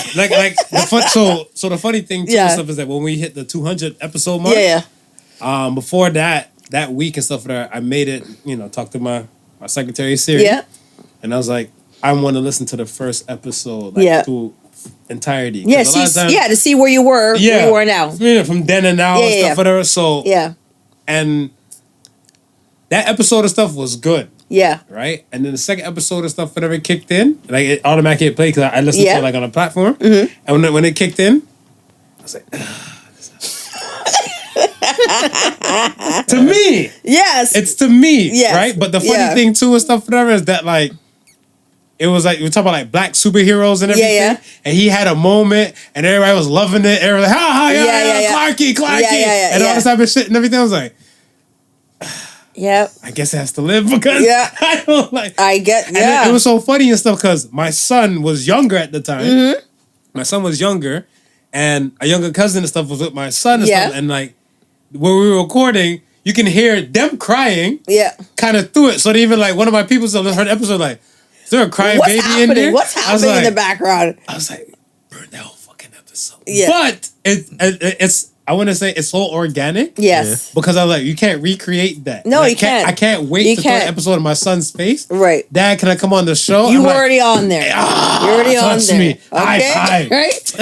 Sit your ass down, man. You're already on. Don't bother me. Next question. Right. So I mean, yes, for me, I want to say us as creatives. Yeah. You know, like artwork. But you never had anyone that you hated the person after they left the space, did you? Me? No. Him? Yes. No, really. I mean, we're human, right? Like you or like when you met them in real life, you're just like, oh, Jesus Christ, like just I like I said, that the person I think he didn't like, I had that feeling and stuff when I come like, yeah, it'll be great. Yeah. Swell. Because me, I'm a half full type of person, right? So I'm like, yeah, let's do it, run it, and then here's a. Someone brought some bad juju to my house. Yeah, no. I need to sage. And I was looking like, hey, yo.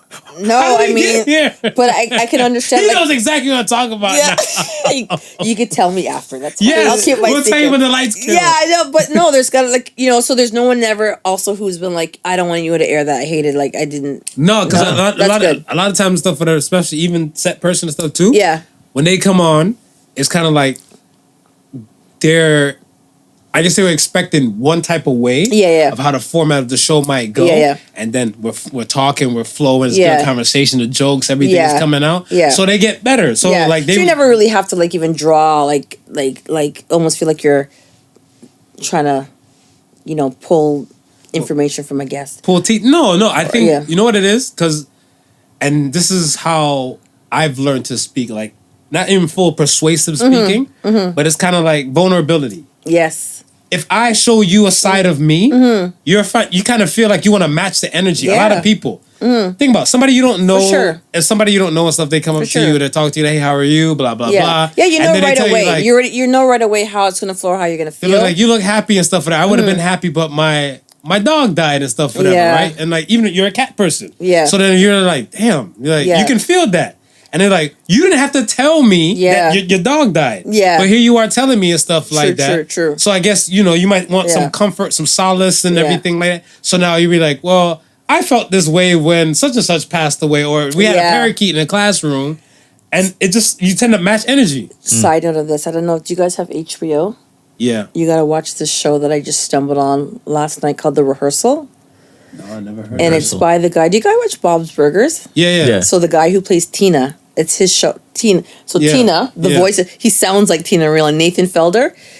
It's an amazing experiment. It basically gives it's episodes, and I stumbled on it last night, and it's basically gives people the opportunity to rehearse scenarios of a situation they want to handle, but they get the opportunity to rehearse it. But rehearse it on such a grand scale where he recreates, like he gets the house, whatever that you're in, that you're going to built, right? Because I think he has some sort of, I think he's very introverted himself, Right. from what I remember. So when he even like is in the company of people or knows that he has to, he like if he's got a question or something he maps out, like he writes down different scenarios of how you might answer, how, you know, but it's done on such a scale that it's unbelievable. Like he recreated a bar scene. There's this guy, it was actually the first episode was a black man, and he's a trivia guy, right? But he's got a trivia circle. So you know they do trivia games at bars. Right. So everybody in his trivia circle has a master's degree. He only has a bachelor's. However, I guess when they met, one of them just assumed that he had a master's degree. Right. And he ran with it, right?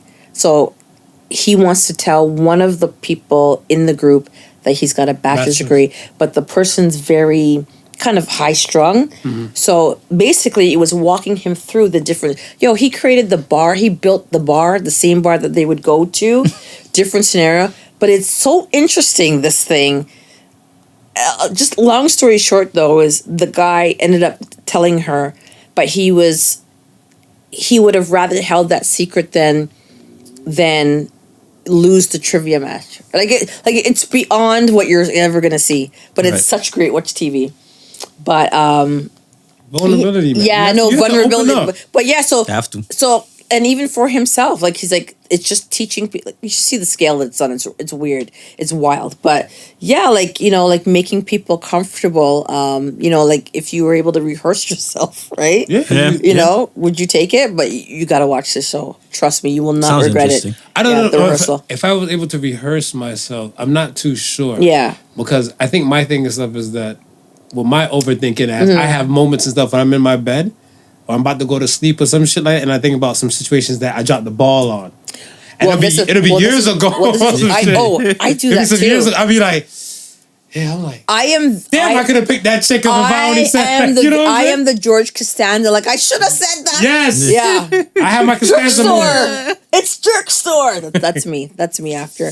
But that's great that no one has ever felt that way. I mean, I was watching a podcast the other day, and it was the guest was a woman that I used to follow that I stopped following because I was like, she was doing her thing online, but then I saw her on a live. I'm like, oh my God, I hate her voice. I don't like this. And anyway, full circle 4 years later, she's on this new podcast and as a guest, and I just listened to it this week, and I was like, she's exactly how I thought. Like, and I'm thinking to myself, I wonder if the two podcasters, the women are thinking, right? Because they admired her because she's been right. I wonder if they're thinking, oh, she's terrible because it was such awful to hear. Yeah, like it was awful to because like they were asking her questions, and it was like. In my head, I'm like, did you not know that this is where you're coming today? Like, it was like a weird, right. I'll tell you about that after the camera's off too. It's a weird flex, and it was uncomfortable. I'm like, oh, I hate this so much. But yeah. Okay, so yeah, you'll tell me after. and you'll tell us after. Absolutely, I will. For sure. Yeah. And I think part of our, what makes guests comfortable on our show is that we do go ahead and pre-screen and yes, figure out what's the level of the conversation where it is. And Marv does a great job with just tailoring the show towards our guests. Right. Yes. Right. So I mean, I think that allows them to feel. Yeah. Yeah. Well, because if people are comfortable to talk about what they know. Yes. Or about themselves. Yes. Yeah. Right. So it's kind of like a good speaker and a good listener. So if I'm in the listener's aspect and stuff, what would I want to hear? What would I want to know? That's true. So that's why I try to tap into that kind of world and stuff. Because a lot of people, they don't know. Some people don't know what to listen for. Yeah. Especially if it's something brand new. Like we brought a marine biologist on, and be like, "The fuck are we gonna do with that?" Yeah. But then if you ask them some questions and stuff, like, "Yo, how close do sharks come to like mainland?" 100%. Shit, I live right here. Yeah. You need to tell me the sharks here. Yeah. And now they're like, okay, now Yeah. their brain is Yeah. gone because when we had a stripper on the show, and I asked the stripper and stuff, I'm like, "You guys dance on your period?" And she's like, "Look, the bills got to be paid. Guap got to be made. There's some tampon strings gonna get Have cut." you watched P Valley? Of course. Oh. Down Love in that the show. valley where the girls get naked. If you throw them dollars, you know she gonna shake 'em. Listen, 1, 2, break 'em. 3, 4, break 'em. Yo, it's gross that we know this. It's my favorite show. The season finale was last week. I'm it's done now. What am I gonna do for the summer now? Yeah. You'll live. Yeah. It's a lot. that episode had a lot to unpack. Oh, it was. Yeah. But I like it. It was good. Love is love, man. It was good. It's a lot though. It was heavy. It was. But I love it. You look forward to season 3. I do. Everybody looks forward to season 3. The way it ends, you're like every day. Yeah, I wasn't expecting Shit, to wait. 1 year from now. Yeah. And I caught it. I only found out about it maybe 6 months ago. So I was my season 2 wasn't long. So my season 1 ran into season 2. 2 months ago, I found out about P Valley. Oh, it's perfect. 2 months ago, because I want to say, so one of my boys, he's like, him and his wife, they watch it. Yes. So I'm like, yeah, but I heard about some gay stuff in there, and he's like, you got to feng shui out the gay and get to the core. I was like, man, how do you do that? I feel like a healthy, well-rounded man who's comfortable in your sexuality. Absolutely, you should have no problem with love is love, man. Has nothing, if that's not but then, like I said, there's other stories and other layers and they show a lot. I mean, don't get me wrong. It is like if we're not accustomed in society seeing homosexual love like that, like very upfront. Yeah. Right. So of course, right? It's not like like when it's with two women, we see that more often, right? Mm-hmm. So yeah, it can be a little jarring at first, but yeah, man. Yeah, because one day I was watching one episode of at the house, and I got a phone call. So I answered the phone before I hit pause and stuff for that. 'Cause I didn't want to miss something. Like he's like, "Yo, what's that going on?" Sound like you at the club. I'm like, "Nah, that's P Valley." Yeah. You watch that? You're like, gay? Oh my God.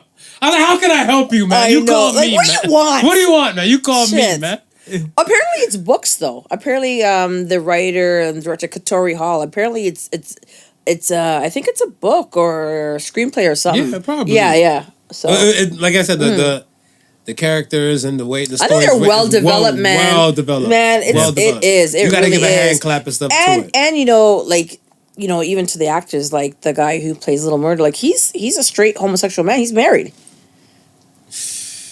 You know, he is, and he's got a great he's got a great relationship. I watched a lot of his lives, like people. He's gay for the pay. People ask We spoke about that. For sure. We had a gay guest on the show. A lot of actors will be surprised. And it's like, yeah, some people are gay for the pay. Yeah, and I was like, but here's the thing: if you're an actor, though, right? Like this is your craft. This is your space, right? Mm-hmm. You are Shakespearean in your own right, right? Mm-hmm. Is that where you draw the line? Right, like, cause don't stand for default for everything. But don't get me wrong. I can understand. I would understand that. Like, if I was an actor, and I'm used to having romantic relationships with men, and they say you got to do it for the women, I would probably say no. Like, that's not. And I'm sure a lot of I understand it from a female, from a woman's. I was about to say, I'm like, if they offered you $10 million to play a lesbian role in a movie, to my face already. You're like, you in it. You're like, yo, where's she at? I think because a lot of who we are is tied up into sexuality. Mm-hmm. Right. So it's something definitely I would wrap my head around. I mean, I don't like the actor. I think he had to figure out how. Hey, yo. What am I doing? What am I doing here? We see on the red carpet. Be like, hey. But he is obviously secure in his sexuality and his relationship he has with his wife. I don't know. $10 million is a lot to throw at someone. Yeah, that's $10 million. Smooth, you got that life? Not for $10 million. Huh? Not for $10 million. How much? Yeah, showing maybe like 20. 3? You want 20 mil? Yeah. 20 mil. Yeah, and then they'll make you the main star with the 20 mil then. So that means they might give you a purse to hold with it. And the layer, there's layers to it, right? Like you're gonna be asking yourself. All right. 20 mil. So 20 mil with no anything go you're good, whatever. No, you get bust down. No, 20 mil just. You get bust down by. Why you do that? 20 mil. I want to know. So 20 mil just to have the identity. yeah. So another 3 mil for them to get bust down. Yeah. We have to. But we're in negotiations. You're getting bust down for 23. We're in negotiations still.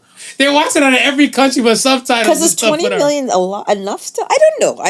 Listen, I just think it's your comfort level and that's your craft. But I mean, regardless of that, they do it really well on the show. They really do. It's really a good outside of it's really a good show. It is. Like I don't think it's enough. I don't think that's enough to make me not watch that show. I actually love the show. No. Yeah. Because like I said, it has so many different type of layers. Like the gang shit. Yeah, man. The beating, the domestic violence. Yeah, domestic violence. Yeah. Yeah, it's like there's so many things and stuff the girl from nowhere. Yeah. It's so many.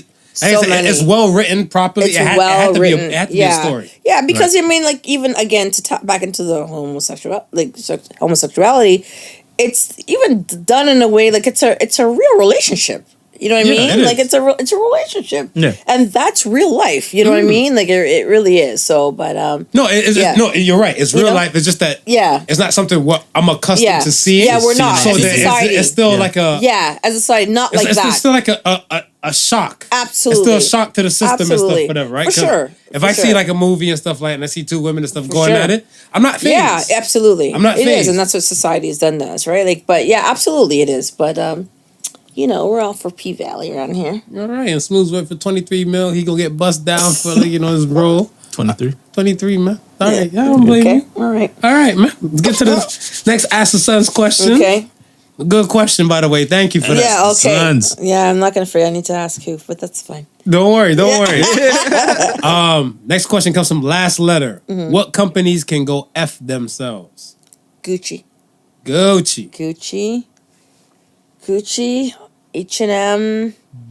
Montclair did a thing too. Did they? Yeah. I don't want anything Montclair. Montclair had the noose? The blackface. No. Who had the noose? Gucci had the noose. Gucci had the blackface turtleneck with the mouth mouth and the thing. And Montclair had like a black monkey with lips and stuff whatever on their jackets. On the jacket. Oh, they did have that. Yes, they did. And stuff like that. Whatever. And then I think somebody spoke up and said, no, it was like a prototype that somebody made, but they were let go. But then here's the thing. Okay, so it's a prototype that somebody made and they were let go.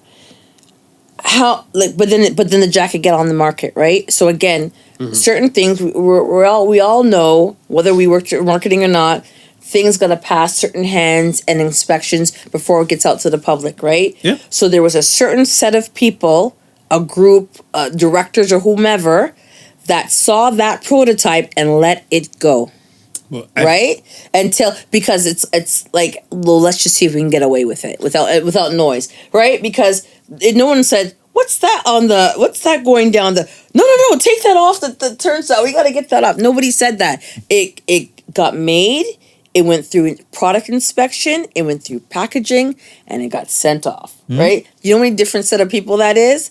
You're telling me only until someone's, you know what I'm saying? No, because so with that aspect of stuff, I have a friend who he works for a sneaker company actually, right? And it's kind of like most of the people in the room or in this meeting room, they just have one supreme ruler. Yeah. Basically. And they're afraid to speak to supreme ruler. Right. So then therefore when they're not challenging anything that's that right. supreme So ruler but we got to said, start speaking to supreme ruler. Exactly. Right? Like the Gucci thing. Like that was blatantly like, so even if you're thinking that, I don't know. Yeah. Like, right? Like, yeah. I'd have been the first one. If I was in that meeting and stuff, or even if I was the janitor in the room, Yeah, like, I'm just cleaning the floor, and you peep I'm up, like, and you look up. real quick, I ain't gonna sell. Black people ain't gonna have that. Yeah. And just go right back to doing my thing. Right. Yeah. Right. Racist. Yeah. Right. Exactly. Right. No, exactly. But here's the funny thing is, Black people are gonna have it because they might not have bought that. That didn't stop them from ever buying Gucci. No. Right? Like that's the whole thing. And the Gucci gives an apology, whatever, and then we keep going. And then sometimes we gotta, Look, man, you gotta. Gucci ain't even gotta give an apology. No, they don't Black have people to. gonna be back out and there that's buying Gucci. And that's the problem, right? We gotta figure out like what is like when are we saying y'all can't do that to us, right? But yeah, Gucci's my because I just can't. I'm like, Smooth, what about you? What company for you? Google. Google can go after themselves? Google. Bitch, I seen you Google some shit the other day here. how do you get around Google? How do you avoid Google? Yeah, like, where- it's like, in where your you phone. Man, I hate them though, Where you fucking man. around? Well, I don't hate them. Yeah. I hate That's them. passion. So we need to figure out how do we Google Ask Jeeves. And bring back apps. Yeah, and figure out, Jeeves. yeah, like figure out, was it a trademarking thing? Like, how do we bring that back out? Because Google really shouldn't be the only, like, Google's search just engine. like- No, I mean, I I know there's, like, Well, there's. people, like I said, people choose Google over Yahoo. Yahoo, I Because know, it's kind of that's like the true. word search is not more search. It's more not as Google. robust, yeah. Right. It's Yeah, Google. like you said, like Yahoo's going to give you finance and kind of some nonsense, right? But this gotta I think be. Yahoo will give you some stuff like, and then I want to say, if you're a PC person, Yeah. and stuff, they force Microsoft and Explorer on you. Yes, they do. And then that comes with Yes, they do. Bing. Bing. Yeah, Bing. Yeah. Yeah, and I Right? don't use Bing. Yeah, I look Yeah. at Bing and I get I kind know. of I take my ass straight to Google. I find it I very. go straight to me Google. too. I find it's like a cardboard box. Like I don't even. This is not the space. I don't even use Microsoft. Yeah, I Explorer. don't. I hate you, Google. Yeah, I know, but Bing is like, I don't like it here. It's uncomfortable. It's sharp. I It's don't got- like it it's here. I got wanna too go many home. sharp edges. Yeah. Uncomfortable to the It's skin. uncomfortable Like, to the skin. Yeah, can't. absolutely. Like, I don't like it here. No. Bing is like going to like a formal event, and Google's like going to dance. It That's what it is. is? Actually, it is. Is It that is. it? Google's like, Yeah. With that, yeah, you're free. Bing is like, Yeah, like what would you need? What are you looking for specifically? I can agree with you with Yeah. that because the funny thing too is stuff is that one day, because I'm so used to using Google on my phone. Yeah. right. So I'm doing research now. So I'm on the laptop and I'm there at the computer and stuff, and I see search to the left, and I see I'm feeling lucky. So I said, Huh? Right? so I looked at it hard, and I was like, Because you've never done the feeling looking before. I've never done the feeling. But today's the day. But today is the day. Right. So I I get said, it. you know I what? get I'm it. like, I have a gambling addiction. Yeah.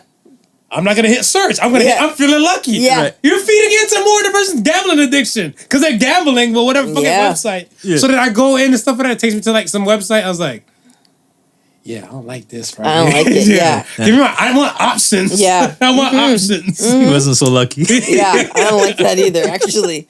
Yeah. I have never, Feeling ever. lucky. For what? Like, no. She's like, no. Why? It's wild. Why? Like, yeah, I'm already giving you too much right here. Like, yeah. Seriously. Feeling lucky. For me, my company is Ticketmaster. Ticketmaster? Yeah, I have beef with Ticketmaster because I think multiple times stuff I've like when you have to buy tickets and stuff with them, they have this kind of extra fee and charge. They're like ridiculous. Yeah, I'm looking like they're like for it's not even quick sale ticket fee. It's like some kind of stupid fee. And I was looking at them like, y'all can just waive this shit and I can save more money. Yeah. But I'm like, they still want to rob you. There's no way around it if you're buying from Ticketmaster. Yeah, absolutely. Their thing just started doing that too. What? Kingston Fest? No, I'm just fucking with you. Is it Cineplex? Oh, well, yeah, with the refund shit. With if you buy movies, if you buy the tickets online, there's a surcharge. You know what? You're right about that because I used to buy them online all the time. Yeah. And I think the last movie I bought, it's funny you said that because I went to go see Thor with my kids and I thought, why is this? What is this? Like, you know what I mean? But yeah, absolutely. And you can't go there and buy this because there's nobody there at the box anymore. So this is my only option. Robbery. It's crazy. Yeah. Robbery. Absolutely. Thank you. Last question comes from King of Miami. What single sentence could start an argument? Black woman is God. Black woman is God. And everybody else is inferior? Is that what it is? I mean, it's not that everybody else is inferior, but I think if we just wrap our heads around the actual facts that the first human was a black woman in Africa, and that because we have the EU gene in our cells have actually, helped science. I mean, oh yeah, it's right there. You like it's right. I mean, we can go. You'll get a Karen in your face in like no time, 100%. Whatever. Like, yeah, I'll get a man first, and I'll definitely get a Karen, like for sure. But I mean, it's just facts. But I mean, there's so much to unpack there. So I don't argue with black women, but black people in general. I mean, wild ass kids and like drunk ass people, yes, or high ass people if they're like inebriated, because I feel like.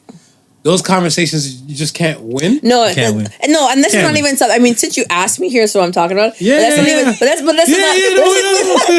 Since you put the mic in my, since you put the mic in my face and asked me. However, that's not something that I talk about with everybody. Like, or there's certain people I gotta know where your headspace is at. Like, if this what conversation I can have. Like, if we can go beyond the like it's so funny. I have a friend. We can't have this conversation in Dubai somewhere. No, we couldn't. Huh? Like even certain men though. Like I mean, I had a conversation with one of my friends, and I think this low key bothers me about him is like the idea. Like when I said that God is like I have a shirt actually from a company in the States that I wear often. It says I met God. She's black. Shout out to them. Right. Right. And I mean that like that's just kind of right what I feel. But I went. So one time we were talking, and I. Knowing who he is, I smirked and I said, he said something about, because God, and I said, whatever he said, and I said, yeah, because, she does it all the time. And he was like, what? Like, and I just did that to kind of plant the seed, right? Just to be an asshole, to be quiet, because I knew how he thought, right? Yeah. And then he goes, what do you mean by that? I go, what do you mean what I mean, right? So just getting to talking, and then he started to, like just ask me some Bible verse. I said, okay, easy. Like that's slow down, whatever. Down. But I think what bothers me is the idea that because, listen, man, your God is whoever your God is to you, right? Right. But I think what was more upsetting is that the fact that the idea of that God could be a woman bothers you. Right? So not that like God, like as I'm saying, God forbid, right? Like really, like, you know what I'm saying? Like, it's not like you don't have to like that might, for you, God is not a woman, right? But you're mad at the idea that how could I ever think that, you know what I'm saying? Like you're not open-minded to think the possibility that could be. I don't know. You know what I mean? To be honest, I want to say with me,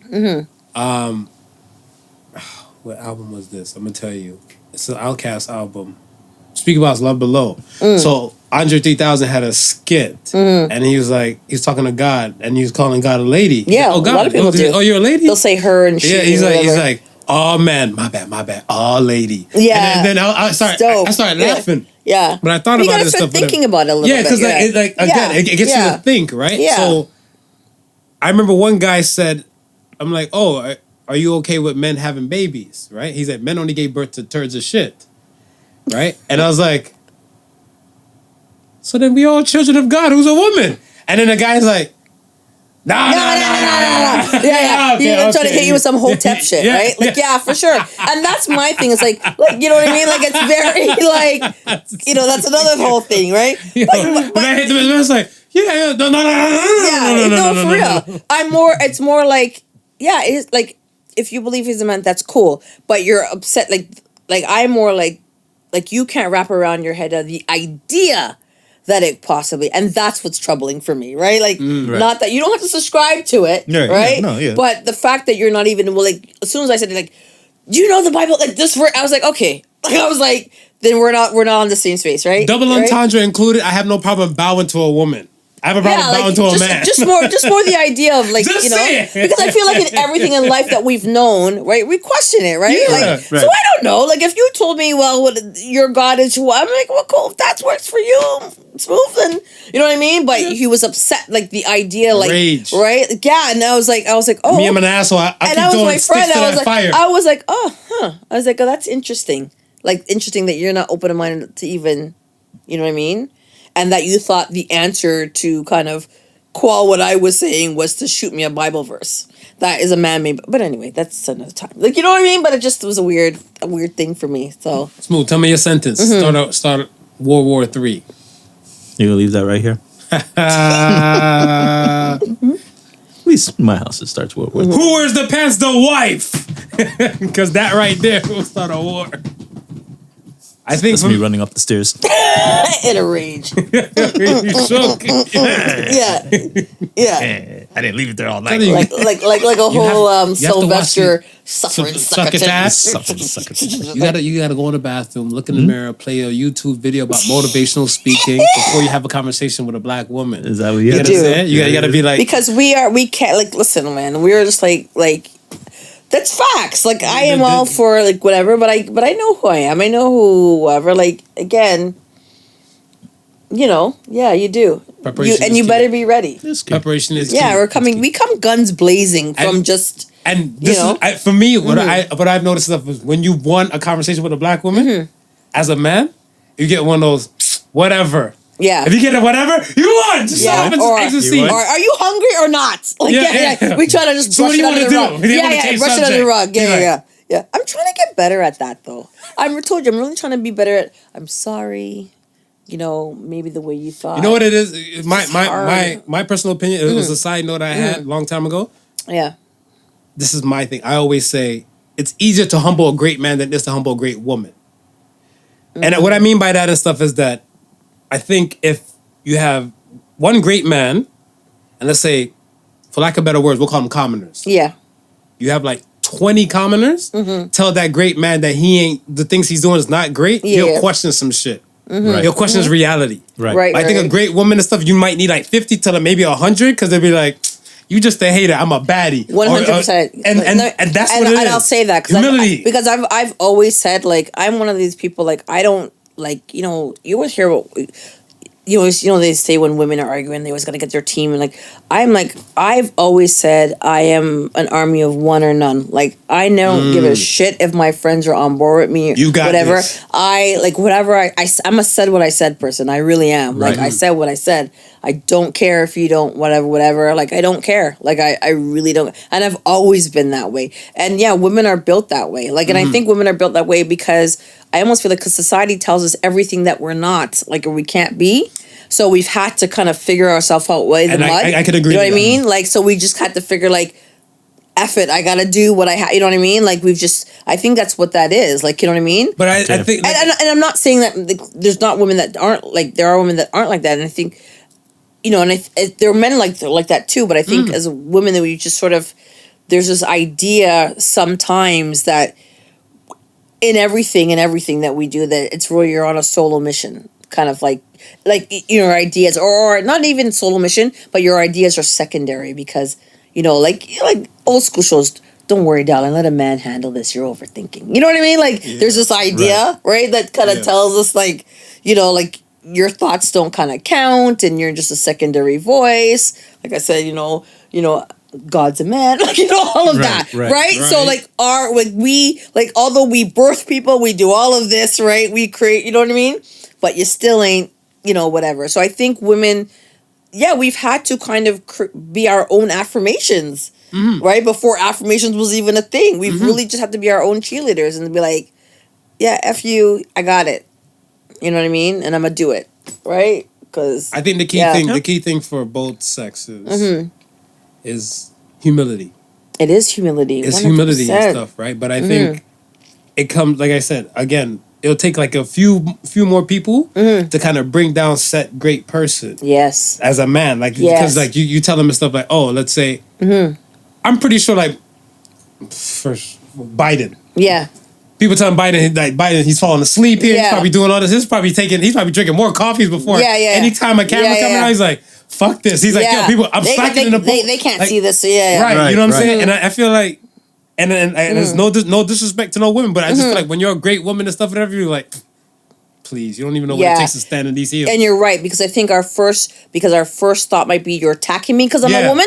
Yeah. Right? And no one's going to tell me different, right? So naturally our first stance is like, you're just hating because I'm a woman. Yeah. Right? And then you really got to take stock. No, I'm actually just telling you because I'm just telling you because I would have told this to everybody. And I get it. Like, you know, we got to sometimes check ego for a second, right? But it's funny. I've been talking about that a lot. Leave that there? No, legit, no, I can't. But I've been saying that a lot with people. They're like ego, like, and I've been doing a lot of just reading. Like, I'm about to say our shirts. Your ego's not your amigo. Like like our like ego, like that's so much of us. You know what I mean?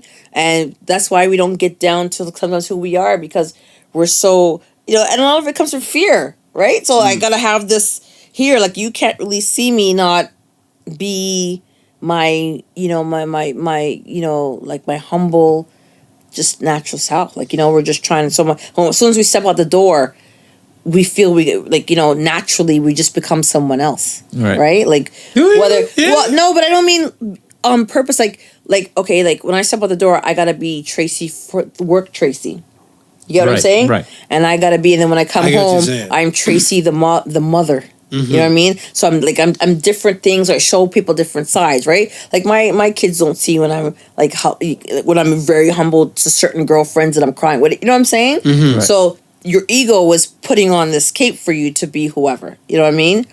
And sometimes we get lost in that.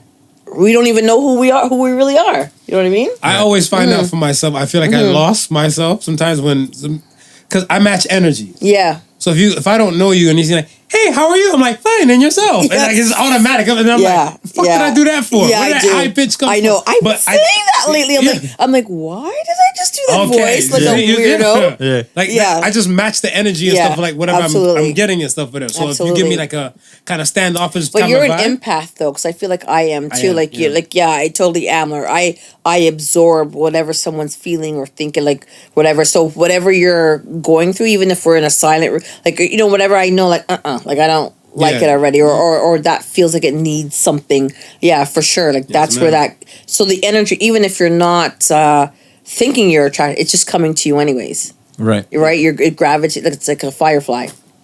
Yeah, 100%. We are here. Oh, my sentence is Yeah. What's yours? Have the day you deserve. Have the day you deserve. I love that. I see no harm. I don't see any harm with that. People want to get pitchforks and torches and shit like that. We are what we make it. Like, you know what I mean? You're in control of your own. You are the master of your own universe. You are your own personal legend. You are. You know what I mean? And again, like I've had to. It's a mind flip, right? Like you decide what kind of day you're gonna have. Throughout the door, or what role you played in whatever nonsense you're telling people. Some people wake up with violence. Absolutely. So when they wake up with violence, they wake up with rage, and then you tell them that, have the day you deserve, and they know they woke up with just cutting off heads all day, then they get to you saying that shit. You'd be like, what the fuck do you think you are? Yeah. And I think their first instinct is just like being upset by it. They didn't even get to sit into what you're really saying.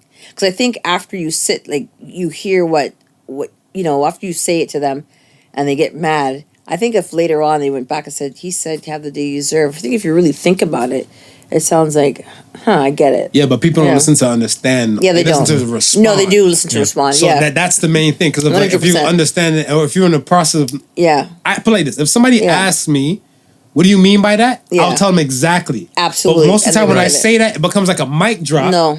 And then they're looking like in shock and all like, why put you some respect why on you yeah, attacking yeah. me? Why'd you turn this around on me? Yeah, and get I was it, like, for sure. like, no. I think Yeah. 2 people asked me before ever, and Yeah. me saying that to them. I've been saying it for Really? years, and they're like, "What do you mean by I that?" totally I'm like, understand it though. I was like, "Fam, what you're coming with the energy and stuff is like real Mm-hmm. negative and stuff and everything like that." I'm like, "How are you doing all this negative, but you're expecting positivity?" Absolutely. I'm like, "That's not how the universe rolls." Absolutely, Right. it's not. I'm a Because big, whatever you put out in the universe is what's going to come Let me tell back you to something, you. man.